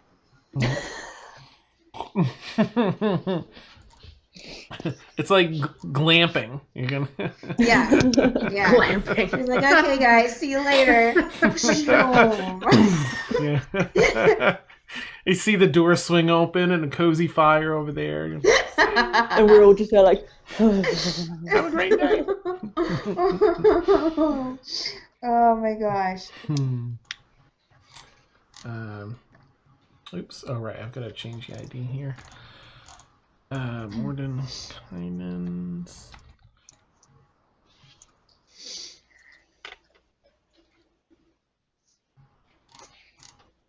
Type it properly. Ooh, that's a fancy library. Mm-hmm. There we go. Okay. All right. Looks like everybody's back. So. I will have to actually get that last part of Emil's thing later, which is fine. We can do that after. All right. Close this back up for now in case we have other images. All right, Emil. Did you take up the Runekeeper and the suggestion to essentially bodyguard? Okay, cool. So it's proved fairly beneficial. You also proved to be very adept with the arcane. Surprisingly, never really anything that been on your mind, but experiencing so much with it lately, and you just and the mage does. You guard him on a day-to-day basis when you're feeling up to it. So you will get pay for each day that you're there. But the mage that you are protecting isn't doing this in a nurturing way, so to speak. He perceives it as him being great, that he can teach, anyone, or teach you the ways of the arcane. And very full of himself. He has some renown among the other mages here and over at this Tensor University. But again, a lot of he's very arrogant, very self-centered. Doesn't brush across you that much, but only because he doesn't really see you as someone to interact with per se. It's more of, you're here to guard me, and ooh, look, the better you do, the better he feels it reflects on him. So he's like, oh, I'm doing such an amazing job with this guy. Let me find your notes, the notes for Emil here. Um, most of the guard work, the bodyguarding, is sort of following him around. He does these walks of look at me, basically, and he goes to different locations, especially Tensor University. You guys are there a fair bit, not to teach, not to learn, but just to kind of show off in the main park in front of the campus, and then some, he'll be called in as a special lecturer. Make a oh gosh, I mean, I guess you don't even have to make a roll for this. I don't see why you'd have to. You do notice that there is a pattern to a couple of the places he visits. Every Tuesday, Thursday, and Sunday at 3 in the afternoon, he goes to a sort of off-the-road spot in the city. He usually sticks to the whole place is wealthy, but he sticks to the really fancy schmancy areas, but every so often he goes into this sort of middle-class area. And on these, again, Tuesday, Thursday, and Sunday, at 3 in the afternoon. And whenever, you go down a couple different roads that get more and more narrow, and there's some large alleys that cut between a number of the buildings, and he'll stop at the end of that and ask you to wait out in the street. Keep, out of earshot, but he still wants you to try and pay attention. Like he feels pretty secure and safe wherever he's going when he goes down the alleyway. But he always says, you wait here out of earshot. Do you think that you would stay out of earshot, or do you think it's a really shadowy alleyway? Like, you probably have good places to hide just to set the scene for you if you wanted to. But do you feel that you would, have your curiosity piqued? Or just sort of stand at attention? I think I would, kind of honor the contract and follow his instructions, but I wouldn't kind of stand at attention outside the door. I'd probably find a place to hide and just kind of observe the alley in case there's comings and goings. Okay. And, if somebody was to head towards the door, I'd probably, intercept them, but I kind of want to not be seen if I don't have to be. Sure. All right. So you do, with your rogue skill set, you find those places and you blend into the darkness and the shadow.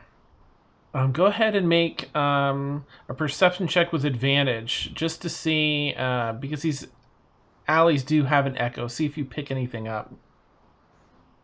Okay, yeah. Go ahead and roll another perception check with advantage for the next few meetings.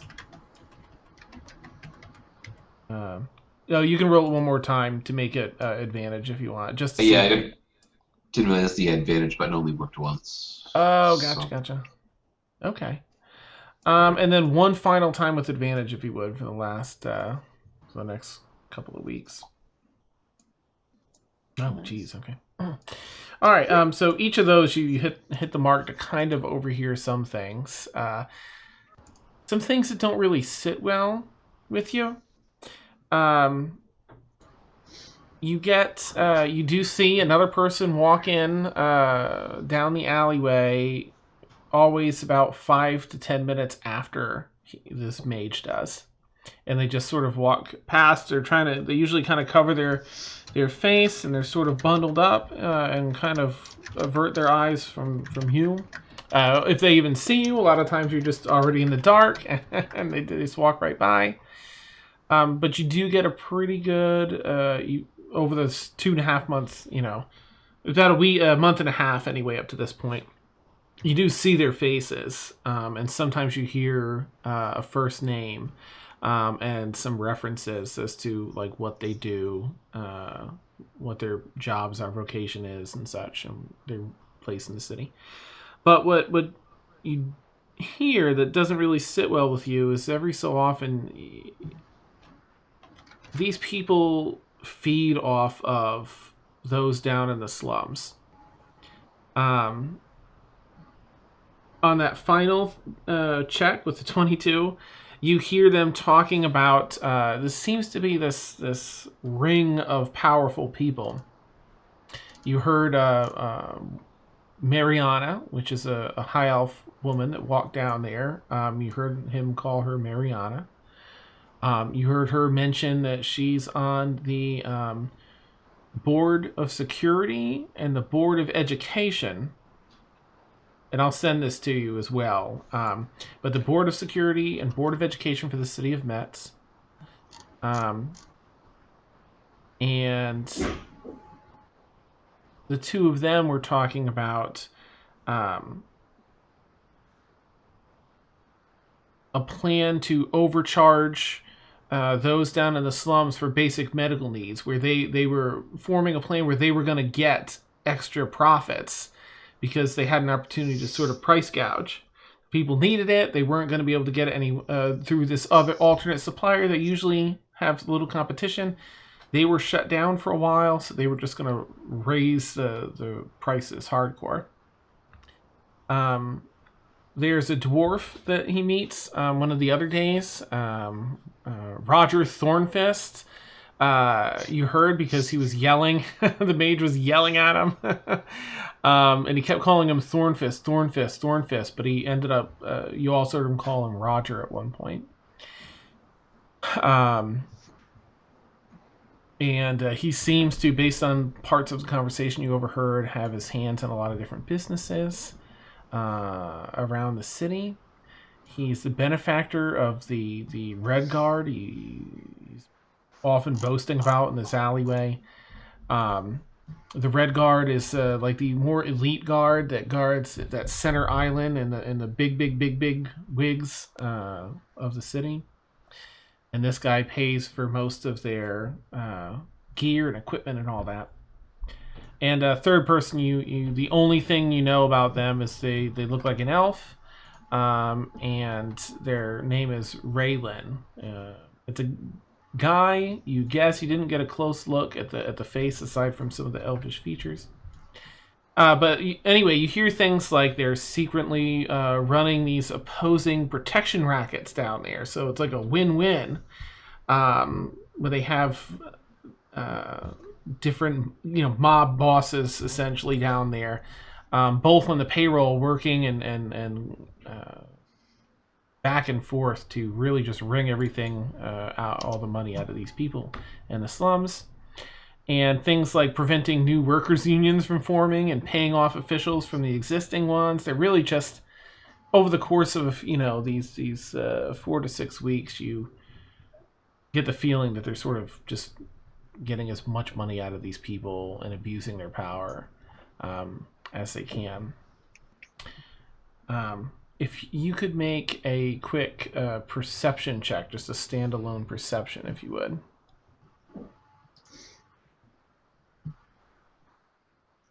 Okay.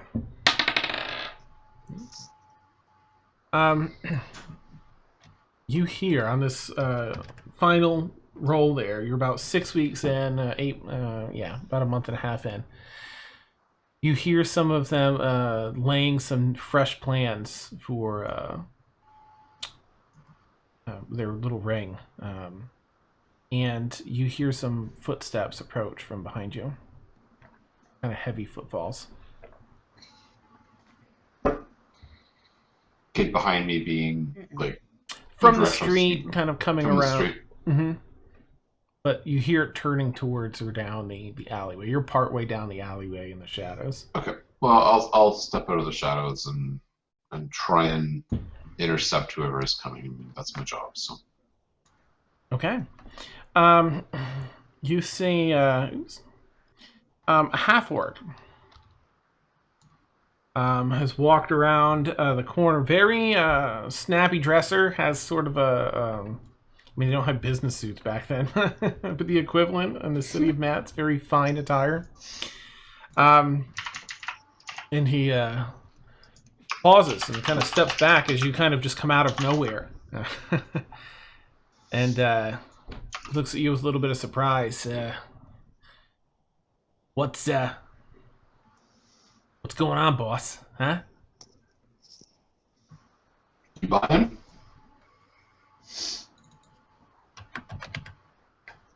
I think you're in the wrong alley if you're not buying. Move along. No, I'm in the right place. I'm here to and he's sort of trying to look over you. I'm here to see Raylan and Gerard, which is the mage's name, Gerard.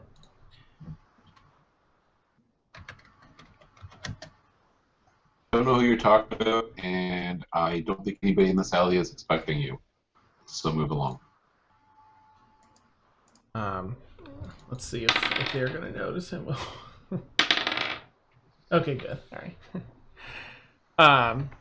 Gerard sees absolutely nothing, but Raylan, you hear some footfalls coming from the alley where the two of them are having a conversation. And Raylan just softly, very soft-spoken. My apologies. We are expecting this gentleman. Fine work. Thank you. Should have told you. Thank you very much. I'll kind of give a nod to him and then just stand and kind of watch them as they... I won't hide in the shadows until they're gone, but I kind of watch them. Okay. They start walking down the alleyway. The half-orc slows down and pauses and turns back towards you before you've shifted into the shadows and just says, look, I could hear what they were saying towards the end of this alleyway, so I imagine you could. I don't know what your deal is with Gerard, but I need to make sure you're not going to say nothing. So, look, I'll give you a cut of this action if you can give me your word that you're not going to say anything. I'm going to tie you into this.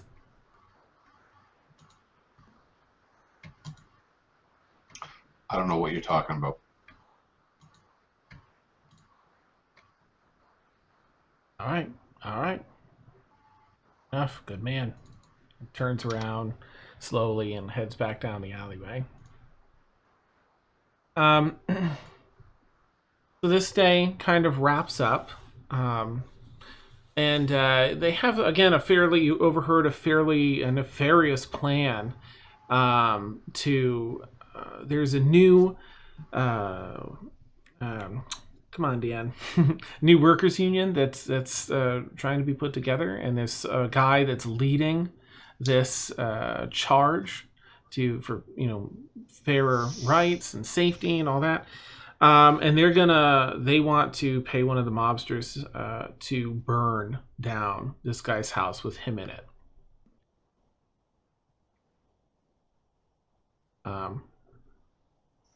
So with this day wrapping up and the next day comes around, how do you want to handle hearing that and working for Gerard and the whole situation? I seem to be missing some of my notes here, because I know the dragon in town. I don't know if we know anybody whose kind of honor or reputation would be above reproach. So there's Rupert Stillwater that you got. That was the captain of the guard, I think. Was the captain of the guard? Mm-hmm. Maybe. I mean, you don't really know, and he seemed like a fairly, a decent guy. Cared, but I mean, you know what you experienced with him. That's. The gig with Gerard was set up by a dragon, correct? Yeah, he not so much because Gerard was particularly good, but because you were looking, for some paying work, and the Runekeeper thought you could benefit from, him teaching and such. Wow. This position is a little bit fraught with danger, but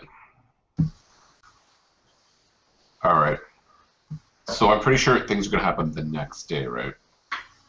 Yeah, it sounded like within the next day or two maximum, they really needed to get rid of this guy. Okay. So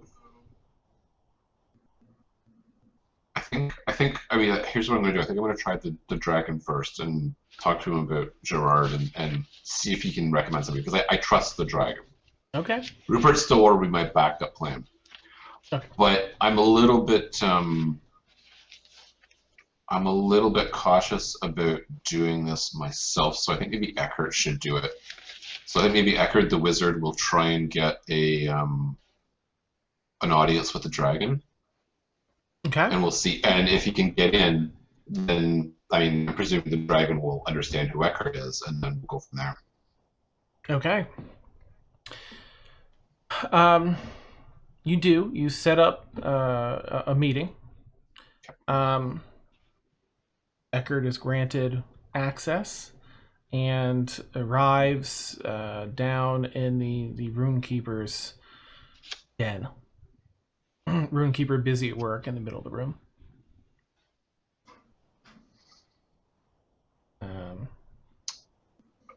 Thanks for taking the time to see me, and I presume that, you know, this doesn't really fool you. He turns and looks over his shoulder at you. Pleasure to see you again, Emil. It's nice to see you, but I wish I could say it was under happier circumstances. This bodyguard job that you set me up with Gerard, he doesn't... Not exactly a good person. Really? Is it his boasting? It's his dealings in the slums and his associations with people who seem to be intent on extorting and suppressing the poor and profiting off of the misery of other people. Well, I'm glad to hear you're surprised, because if I thought you'd set me up with him and knew about his business dealings, I'd be a little annoyed. Absolutely. I apologize. I had no idea he was such a dishonorable man. Unfortunately, Gerard and his associates know that Emil knows about their plans, which include potentially killing someone today. Hence, I'm not Emil. Wise. But I would like very much to find somebody in the town that I can trust, whether it's you or whether you can recommend me someone, and prevent the murder, but it may put Emil in some danger. In this city, there are a few that are completely above reproach, that have the honor and discipline to do things as they should be done. I have found you need to find someone in the guard to enforce law. I believe you have already met Rupert Stillwater. I have, yes. I find myself questioning my judgment in mortals. But I've always found Rupert to be an honorable man, just. I would recommend seeking a private audience with him and warning him of the dangers. Perhaps also speaking directly to the individual, if you are familiar with their residence or their name, perhaps you can warn them. But Rupert Stillwater, I believe him. I think he can help you without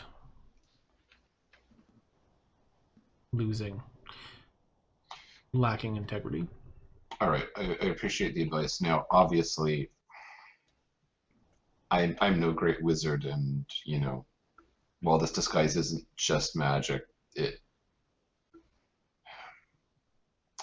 if I'm not convincing in foiling this plot as Eckhart, then Emil may be in danger and my friends may even be in danger. So do you have any advice for me in trying to keep my companions and myself safe?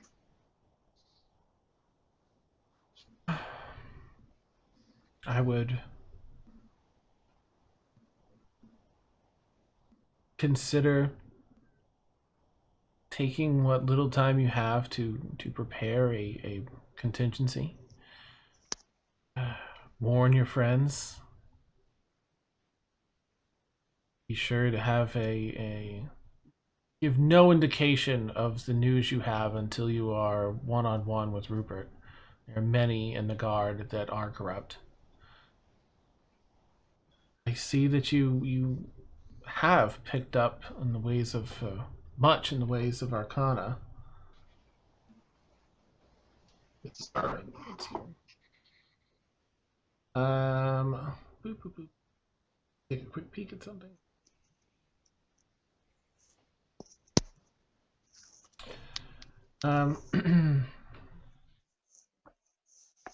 I think that your disguise is good, and to the layman's eye would be difficult to see through.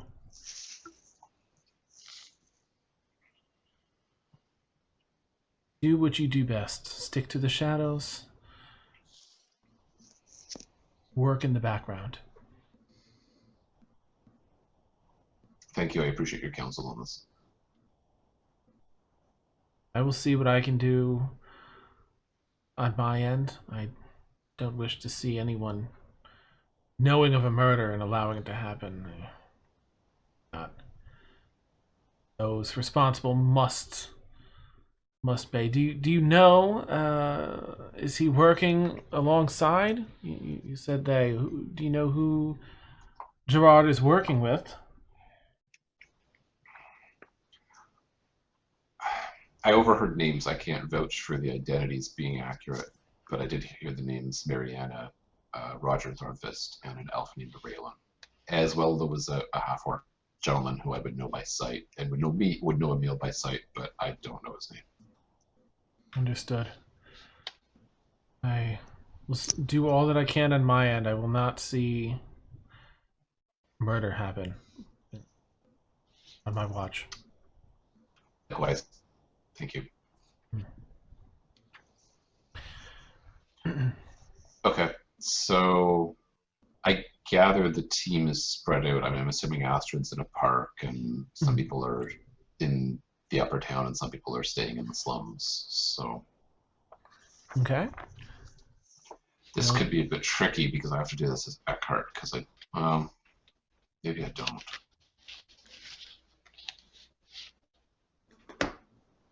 No, you know what?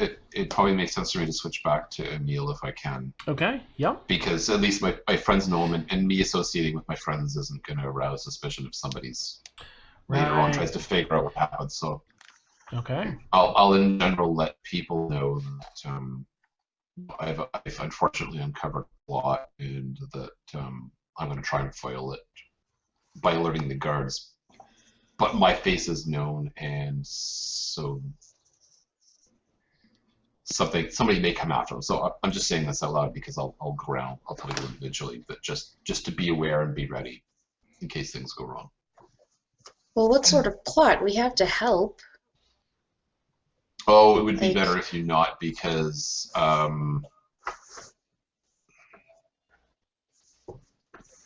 suspicion will fall immediately onto me. So I want to let the guards make the guards aware of it without making it obvious that Emil has done so. So if you as associate of Emil got involved, that would be bad. So right. I'm going to disguise myself, and I'm going to try and do it in disguise. So you're leaving an anonymous tip with the guard? More or kind less. of, yes. Good luck. Thanks. And with the time that I've spent with the barracks, would I know anything that might be helpful in this situation? You know that you've spotted a lot of the corruption in the guard. The people you're training are, you're treating them just as trainees. You're not really getting into their business. But you do know that there are people on the books of some of these corrupt officials and such. You also know that Rupert Stillwater does in fact seem to be a pretty honorable guy.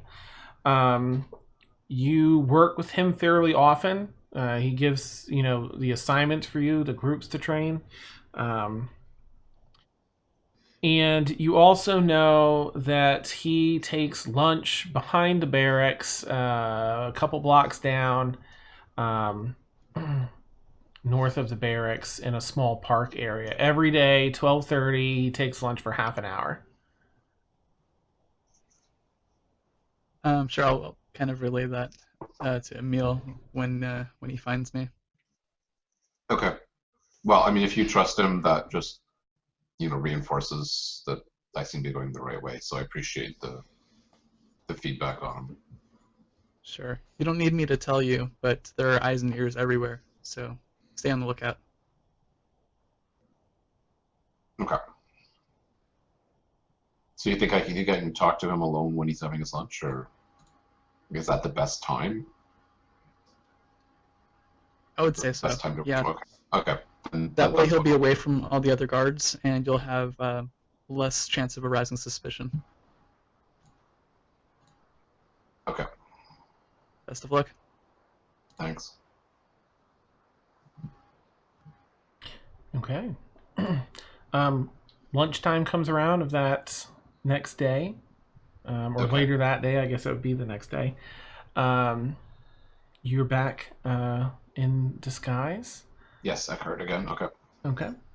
And and we already did that, so we'll just keep it at that. And you do, in fact, find this Rupert Stillwater at the park at the specified time. You don't really see, there's some other residents that kind of walk nearby every so often, but no other guards or anything in this spot. It's his little safe haven. All right. I'm not sure how good I would be at impersonating your Eckhart, which is excellent, by the way. Oh, So, thanks. However you want. I felt bad. I was like, I'm not sure.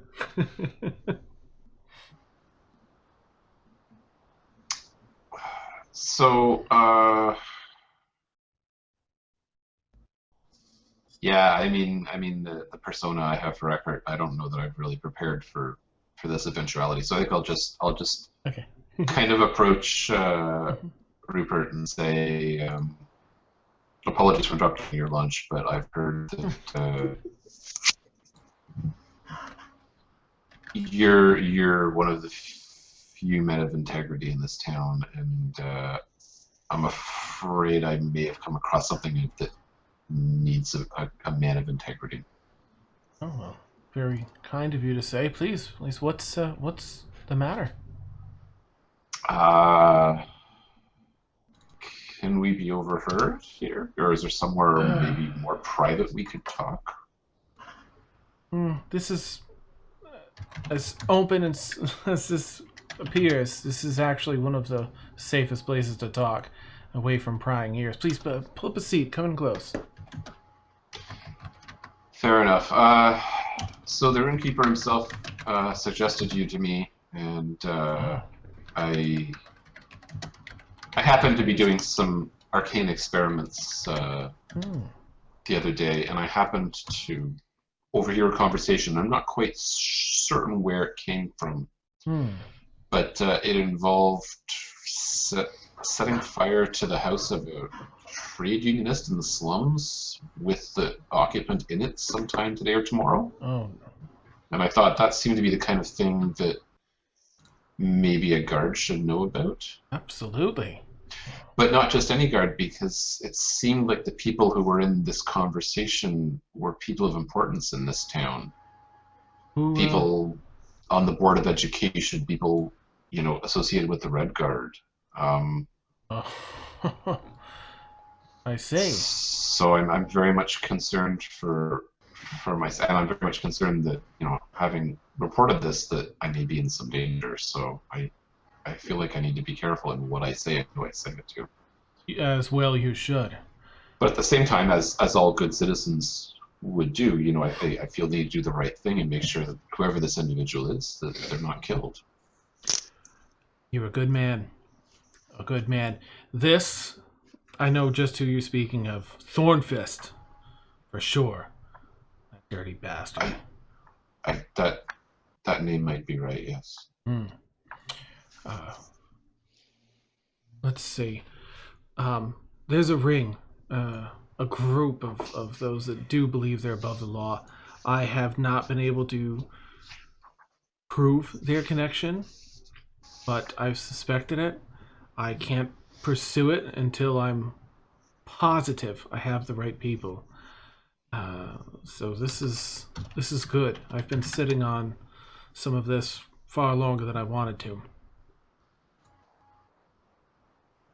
Tell me, did you hear the name Mariana? Mariana Thekin? I heard the name Mariana. I couldn't tell you the surname. She's on the board of security and education as well, so very likely the same.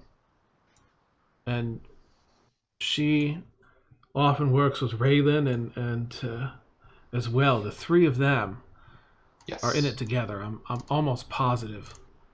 Yes, there were one or two other voices though. There were. Perhaps that's the missing link of information that I need. I don't know how they get information to and from one another. Only that they're all involved somehow. Do you know who else is involved?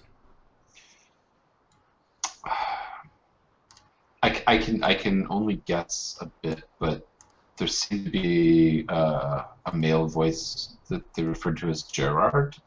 I think he may have been a mage of some kind, but it wasn't completely clear to me. And to be honest, I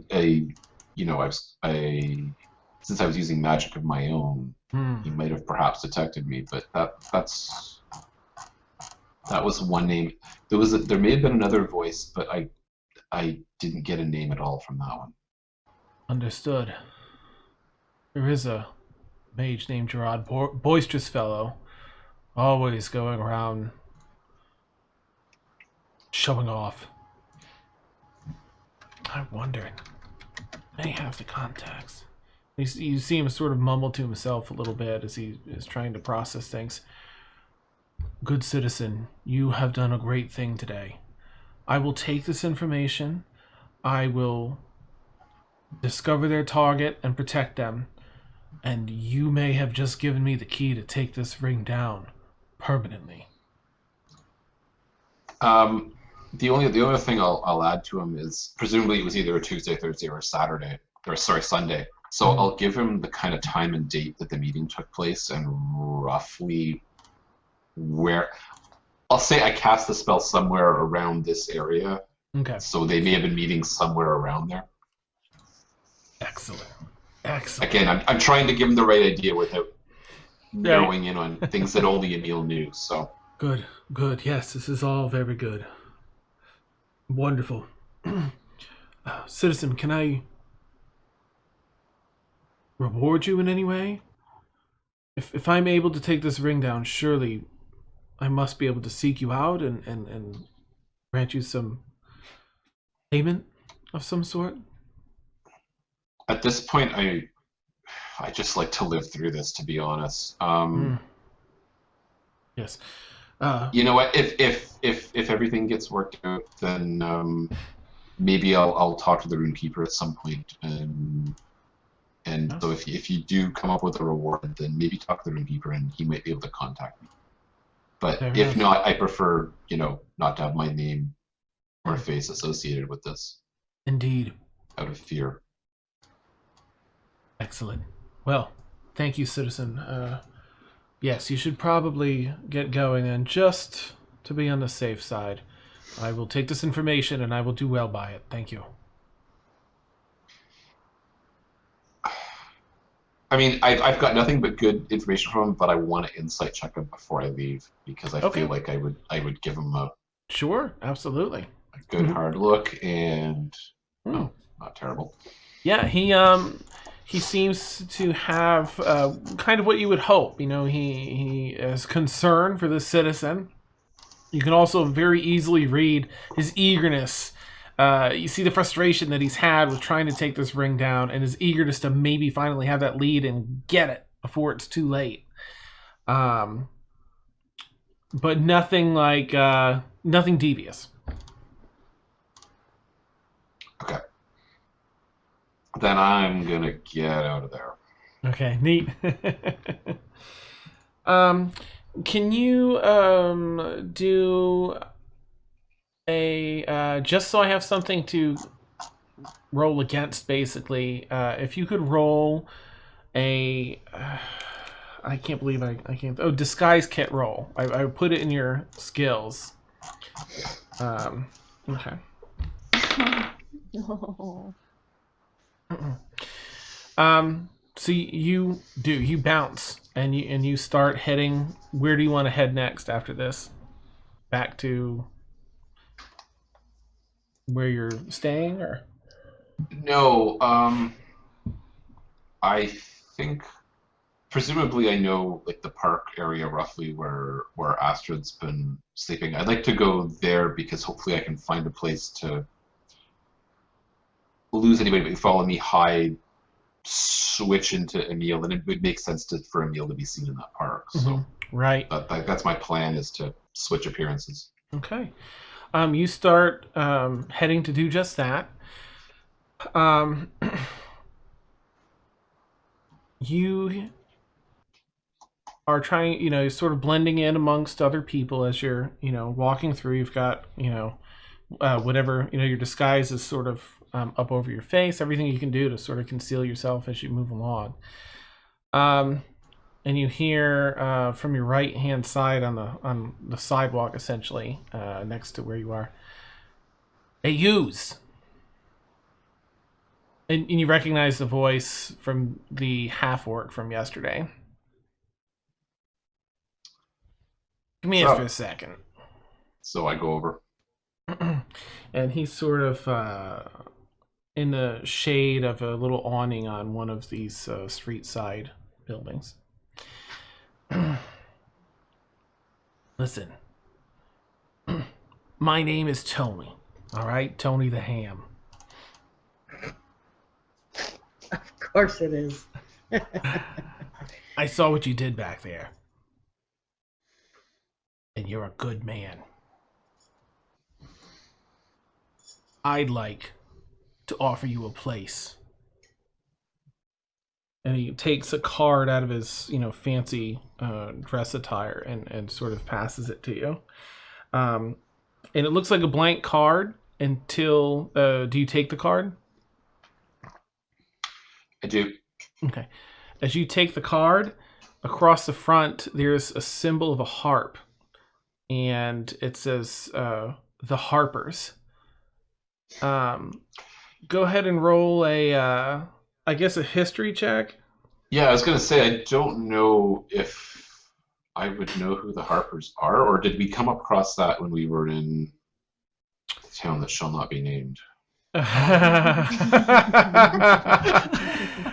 You may have with No. Oh! Okay.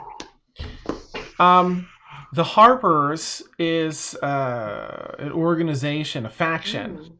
On the meta side, you can gain renown in. It's one of those types of factions, similar to like Astrid just got into her order, and you can take up like these side quests and work your way up to have more of an impact and influence in the organization. In game, Emil would know that these guys fight for a balance of power, so that those with power don't abuse it and oppress the meek, and those that are weak and can't defend themselves, have safety. I mean, just stepping out of character for a minute, obviously that's going back to... I can't remember what the place was called, the area of consequences. Den of Consequences? Something that would obviously really appeal to Emil with his life experience. So if he's heard of them, he probably... I don't know, would they have kind of an almost legendary status? Absolutely. Because you certainly don't like see them and they're not visible. So he might have thought that maybe they weren't real. Maybe they were. That sounds really great and something that is honorable and good, but he's never actually seen it living on the streets where he was. So exactly. Yep. I'm probably a little bit in awe that there's a representative in front of me. So yeah, probably speechless after. Look, think about it. You could do a lot of good with us. Men and women of integrity are hard to come across. You seem to have a very keen eye for the balance it should be. You didn't take my bribe at the cost of your own safety, potentially. You reported what was happening. We need people like you.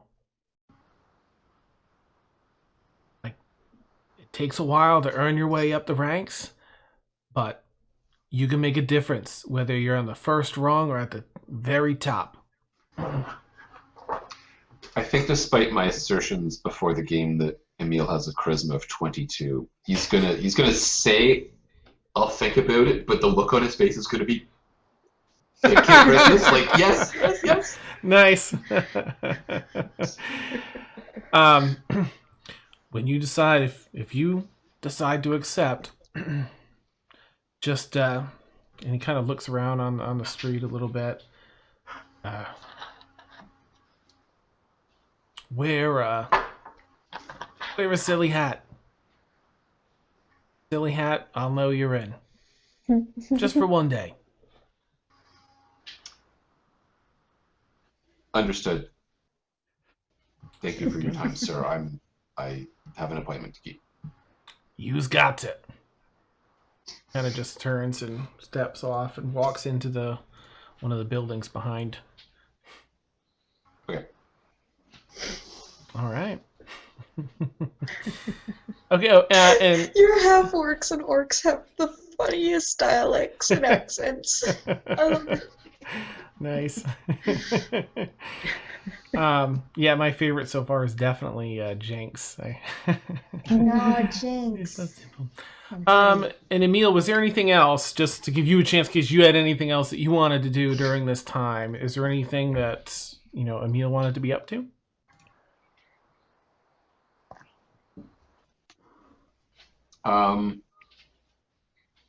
When I'm not making money being a bodyguard, I'm studying a little bit of Arcana.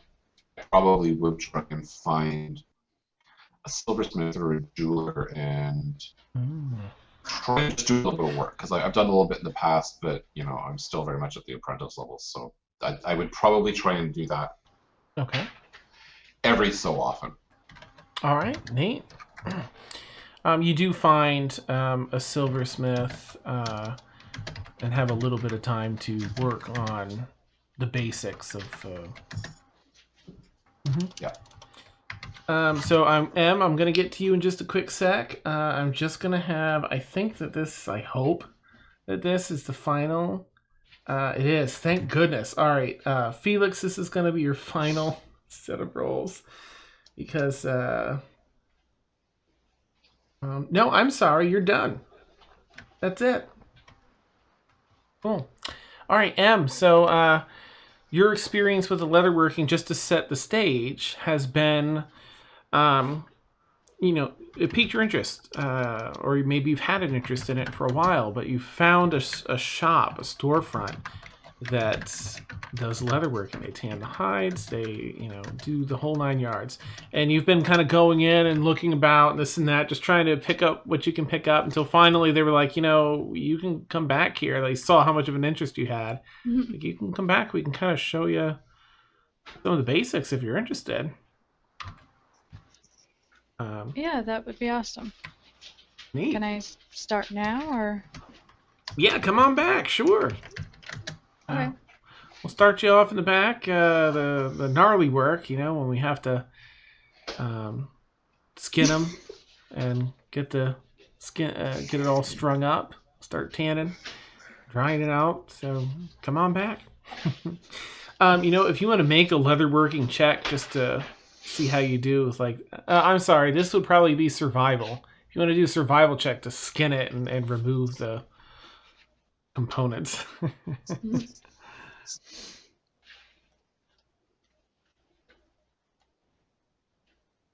Oh, okay, Ryan, when neat. Okay. You do an all right job. It's not the cleanest cuts, and sometimes there's a tear, and when you're trying to get it done. Oops. But it's, while gross, it's still sort of interesting to you. You'll get the hang of that. Don't worry too much. You'll get it. That just comes with experience. Listen, if you want to try the next part here, where we sort of work the leather and then sew it up a bit, start crafting some stuff, you want to try your hand at that?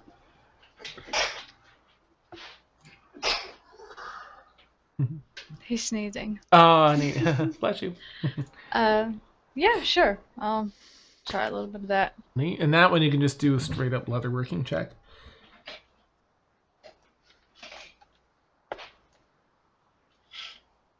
Nice. Okay. Well, not too bad. You have sort of a knack for it already. Was there anything that you want to do or ask to do while you're sort of getting the practice under your belt? Well, while I'm doing that, I kind of want to see if I can find out. I want to see if I can find out who posted the wanted signs of my brother, and see how much he owes and stuff like that. And All right. Yeah, you ask around. That's more down in the slums. Folks up in the main part of the city, just they don't even recognize the wanted poster or any of that. But down in the slums, you see it's actually a number of different sort of mobsters is the closest lateral that run gambling dens. There's gambling dens up and down in the city and in the slums, but there were some high stakes for the slums. Gambling dens that he hit up. Some he stole from. Others he gambled but was cheating. And often would break out in a fight and stuff would get broken and then he'd bounce. oh, family.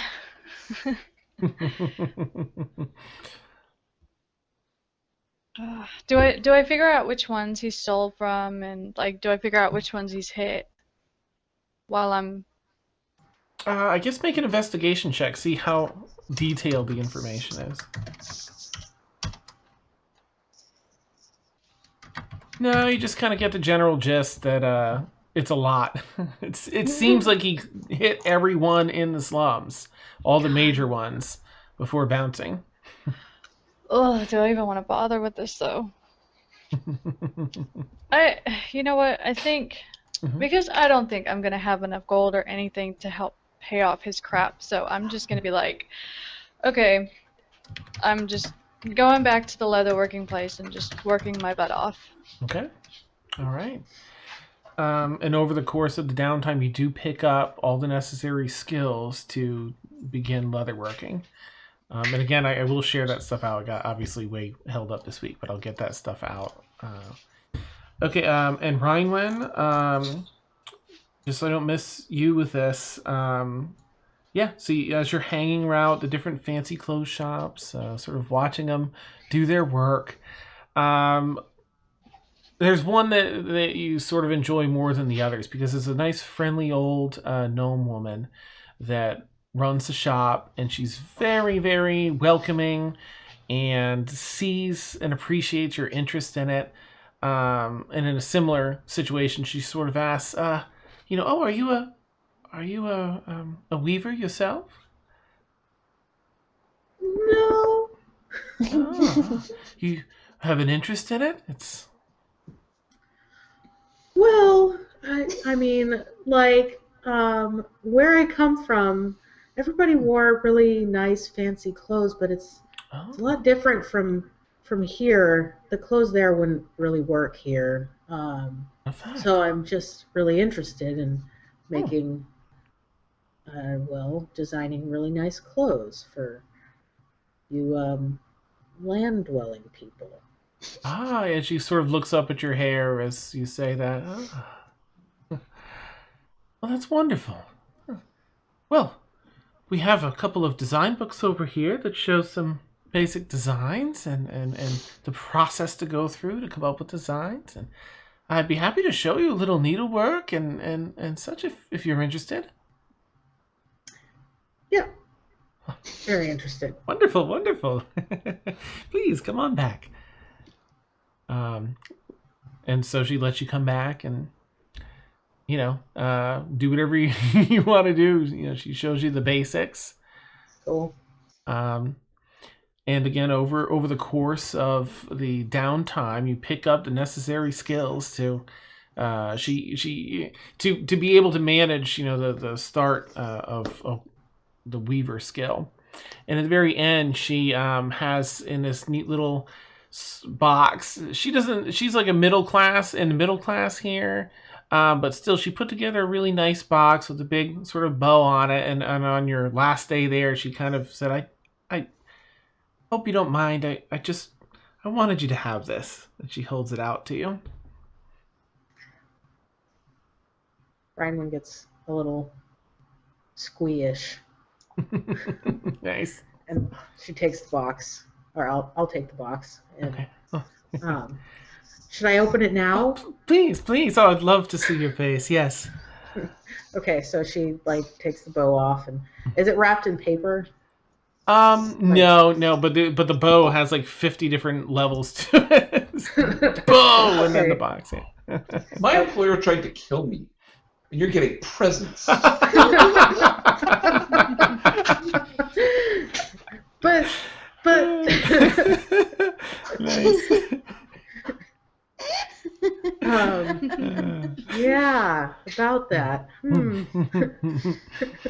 Awesome. Yep. So I take the bow off and see what's inside. It's a complete weaver's kit. It's everything you need, your own. It's all. It's not brand new, but you've seen this. This is her personal kit that she uses, and she's given you. I mean, she's got a few, but this is one of her, you know, ones that she uses often that she really enjoys. She's given to you. Oh, I'm very touched. Thank you. Well, it's so nice to see someone with such a sweet, genuine heart and someone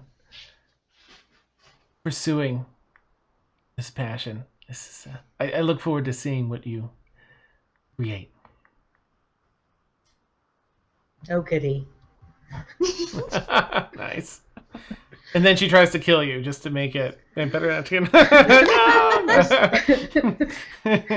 She leaps on your shoulders with a dagger. Sell this! Yeah, no. It was almost safe. Dan art, please. Yes, oh, that'd be awesome. All right, let's see. We've got that. All right. What else? Oh, right. Ooh, let's see. Emil, and Astrid. If you guys can roll, I don't know what that would be. Constitution checks.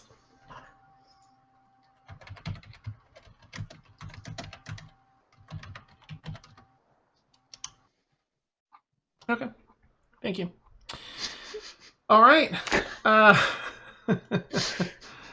Let's see. So, having all this said and done, we have arrived at the first moonless night.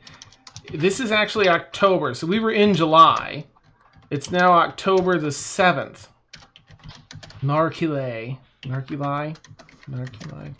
Anyway, October, what it translates to, the 7th. The first of 3 moonless nights. You guys return to the Runekeeper's Den to sort of See if you can get these things, the final runic brands removed. Yeah. By the way, I told him when I had that strange nightmare, I went and told him about it. Like, it's been sore ever since, and there was this skull and dead things and dying things, and I just strange. It must be related, but that didn't come up in my research. Nightmares, but I don't know if any of the others have had anything, but I don't dream when I trance. I'm sure you know this. Yes. But I'm almost afraid to now because it happened somehow.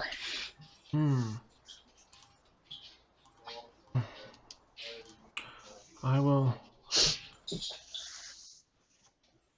I'm not sure what to. Hopefully, it was simply a nightmare. Truly, we must rid you of these brands as soon as possible. I'd appreciate that. Yes. And then we'll zip forward to the 7th. Everyone's back at the Runekeeper's Den. The shard. We'll say it's evening time. I mean, it's winter, so it probably gets dark pretty early. So maybe like 7:30 or 8 o'clock in the evening. It's just a dark, moonless night. And the Runekeeper says, "Let's thank you for returning. It is time to charge the shard, but I believe we need to expose it to the moonless sky. Please, let's ascend to the roof." And he goes back over towards the elevator. The magic baiter. Yeah. Is the elevator made out of glass? Would you say it's the great glass elevator? Nice. Is there an up and out button? Nice. Caitlin Always wanted to push that button. Awesome. Cool. All right. So, yep. Please press the button, young dwarf. I've been wanting to push that button. Somebody hit that button. Kaylin kind of looks at him a little strange and then hits it. Nice. There's like no button there, but you just sort of push the empty space. Yeah. Dragon humor. And then I thought for a minute he was doing it because she was short and couldn't reach the top button. And I was like, wow, what a dick move for a dragon. That's awesome. Start jumping up and down. Nice. So you open up the gate, and in an instant, again, you're there. You close the gate. He opens it right back up, and you step out. There we go. And you are on the roof of. There's different cylindrical sections to the Tensor University building here that he resides beneath, and this almost like a keep, a little what do you call it? The I don't know. All I can think of is the rook and the chessboard, but I can't think of the actual name of the structure. Turret? Yeah. So on that in the corner, you guys are up. Probably a good 20-some stories up. Lots of stars out, but complete absence of. I mean, it's 2 new moons. As you all exit the elevator and find a space in this, it's about a 30-foot by 30-foot or 30-foot radius up here. He removes the shard, and as he pulls it out, there's a little bit of a glow through the crystal. As I believe it is time. And he holds it up in the air above his head, and the pulsing increases in speed.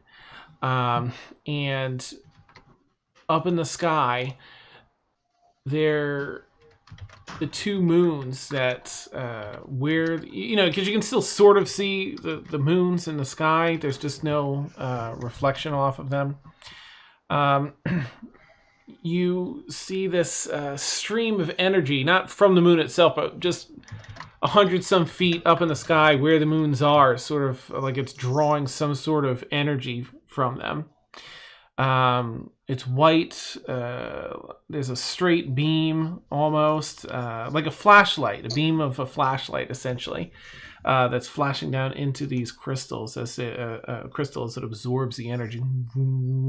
It glows this bright, luminescent white color. Seems to be charged, and he turns and holds it out, sort of facing, Felix and Astrid or Mia, kind of scanning between you three. If we use it now, do you think we could recharge it again? Perhaps. It's still a moonless night. Ah, I see. Likely not, but... It's a once a moonless night sort of thing, not multiple times a night. Okay. I'll wait for the other two to touch it. It can get, 3 people at least. Oh, nice. Astrid comes up. Felix. Neat. All You right. just kind of... And then Ormia, like, on top. Okay. As the 3 of you do that, oh gosh, I think there was an activation word, right? What was it, like blue cheese or something? Was it like no turkey or something like that? Oh, that sounds right. Yeah, I think it was something like no turkey. We'll say no turkey. So, who wants to say no turkey? Or what do you guys want to do? All 3 of you have your hands on it now. 1, 2, 3. No turkey. No turkey. Nice. So, another blast of this energy. White light and energy burst forth from the crystal. The 3 of you feel a quick, brief, searing pain where the runic brand was, and then this almost like a explosive force outward, as though it's just been blasted from your presence. And this huge weight is lifted from your soul, like you didn't realize how heavy it was until that was lifted. Astrid and Ormia, you two feel ridiculously nauseous. Oh. If the 2 of you can make a Constitution saving throw. Oh, great. This is a flat roll. Here we go. Here comes the one. Me too. I'm throwing up. Okay. Oh my goodness. Astrid, you lose it. I'm gonna have to make another one seeing her throw up. Okay, go ahead. Yep, that was too much for you. You throw up in the most noble of ways. I'm jumping out of the way. I'm just like, Oh my gosh.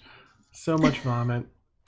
Okay, you two feel a little bit better after that. You do feel, there's a little bit of like cramping in your joints, sort of like a sore neck, and just some aches in your joints. Felix, you feel better than like you have in a very long while. I offer the other 2 water. Okay. Thank you. Oh, it's like being pregnant all over again. Oh, Chew on this ice. That context. Nice. All right. oh my god. Let's see. Where's my notes? Okay. All right, but you 3, as you sort of check, and check each other, well, except for Ormia, perhaps, you can see that the runic brands are in fact gone. Hooray! Free. I need a massage. Let's see. And was anybody else sick? Like when the others were cured, were any of them sick? No. Okay. Let's see what else is going on here. Okay, Emil, you feel really, even though you weren't just cleansed or anything, you have like this renewed vitality. You just feel standing out here in this fresh air. The galaxy up above in the sky. You just really, you're digging it. You feel very refreshed, very energized. Let's see. Yeah. All right. Runekeeper looks over. It's done its work then. Sorry about your robe. Quite all right. Hey, Oh, how about this? yeah.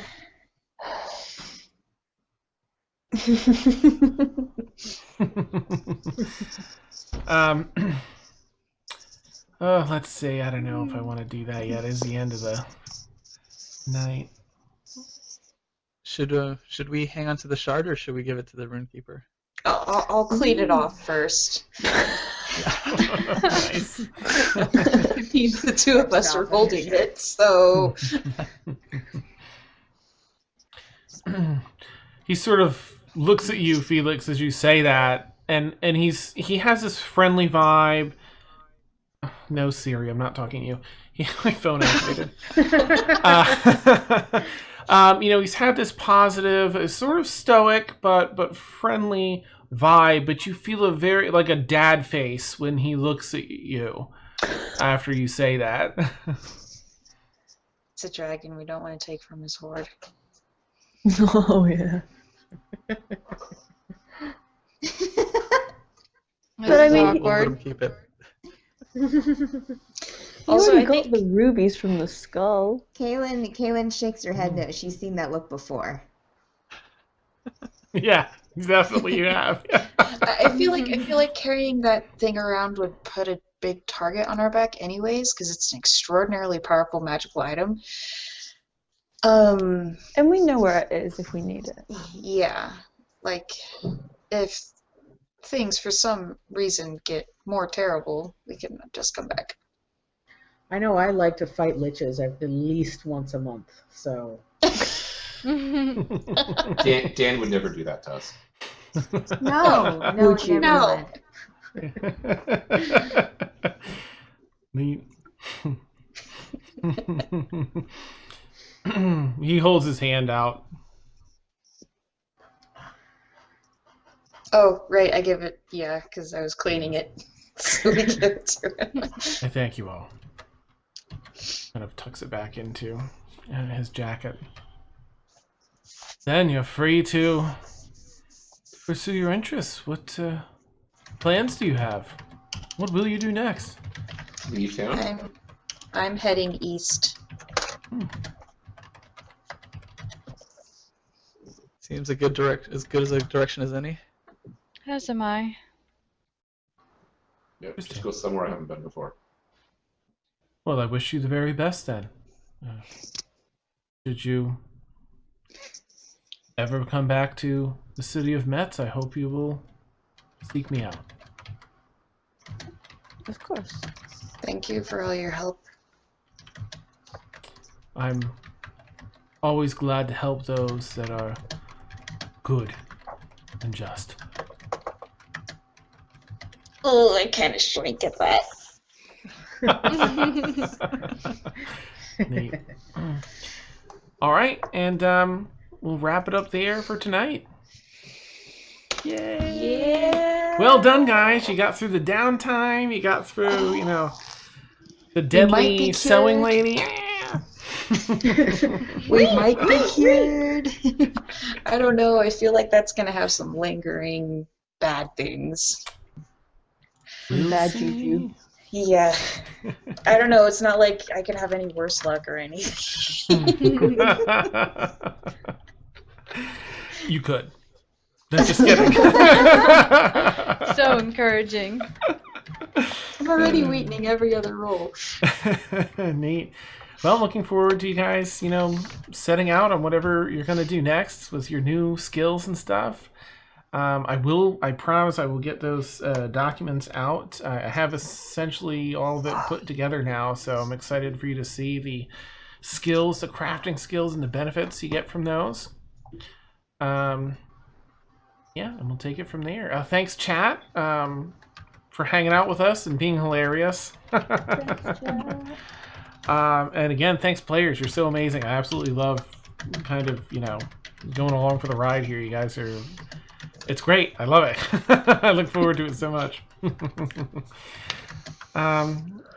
All right. I mean, let me just quickly check here because I know it's late. I just want to see who we've got, like how many folks. Okay. So I guess if anyone, any players, if you have to go, no worries. It's one. I totally get it. For anyone that can stay for a minute or two, if any viewers have any questions for us or anything that you'd like to ask the players that can stay about players or characters, within reason, of course. Keeping it all above board. You feel free to ask away. Hey, one opinionated. Oh, it's my pleasure. Here's a quick link to our YouTube page. So after we stream here, we upload it in the next day or two to YouTube, and we're only on episode 12, which is exciting. I mean, it feels like we've been doing it for quite a while now. Right. That is Feels like forever. Right? That is like 3 months, 3-4 Right. months almost. That's true. So Wow. It's still easy to get caught up on if you want to get in on the ground floor, so to speak. Oh, that's cool, Warren. I like that. Nice.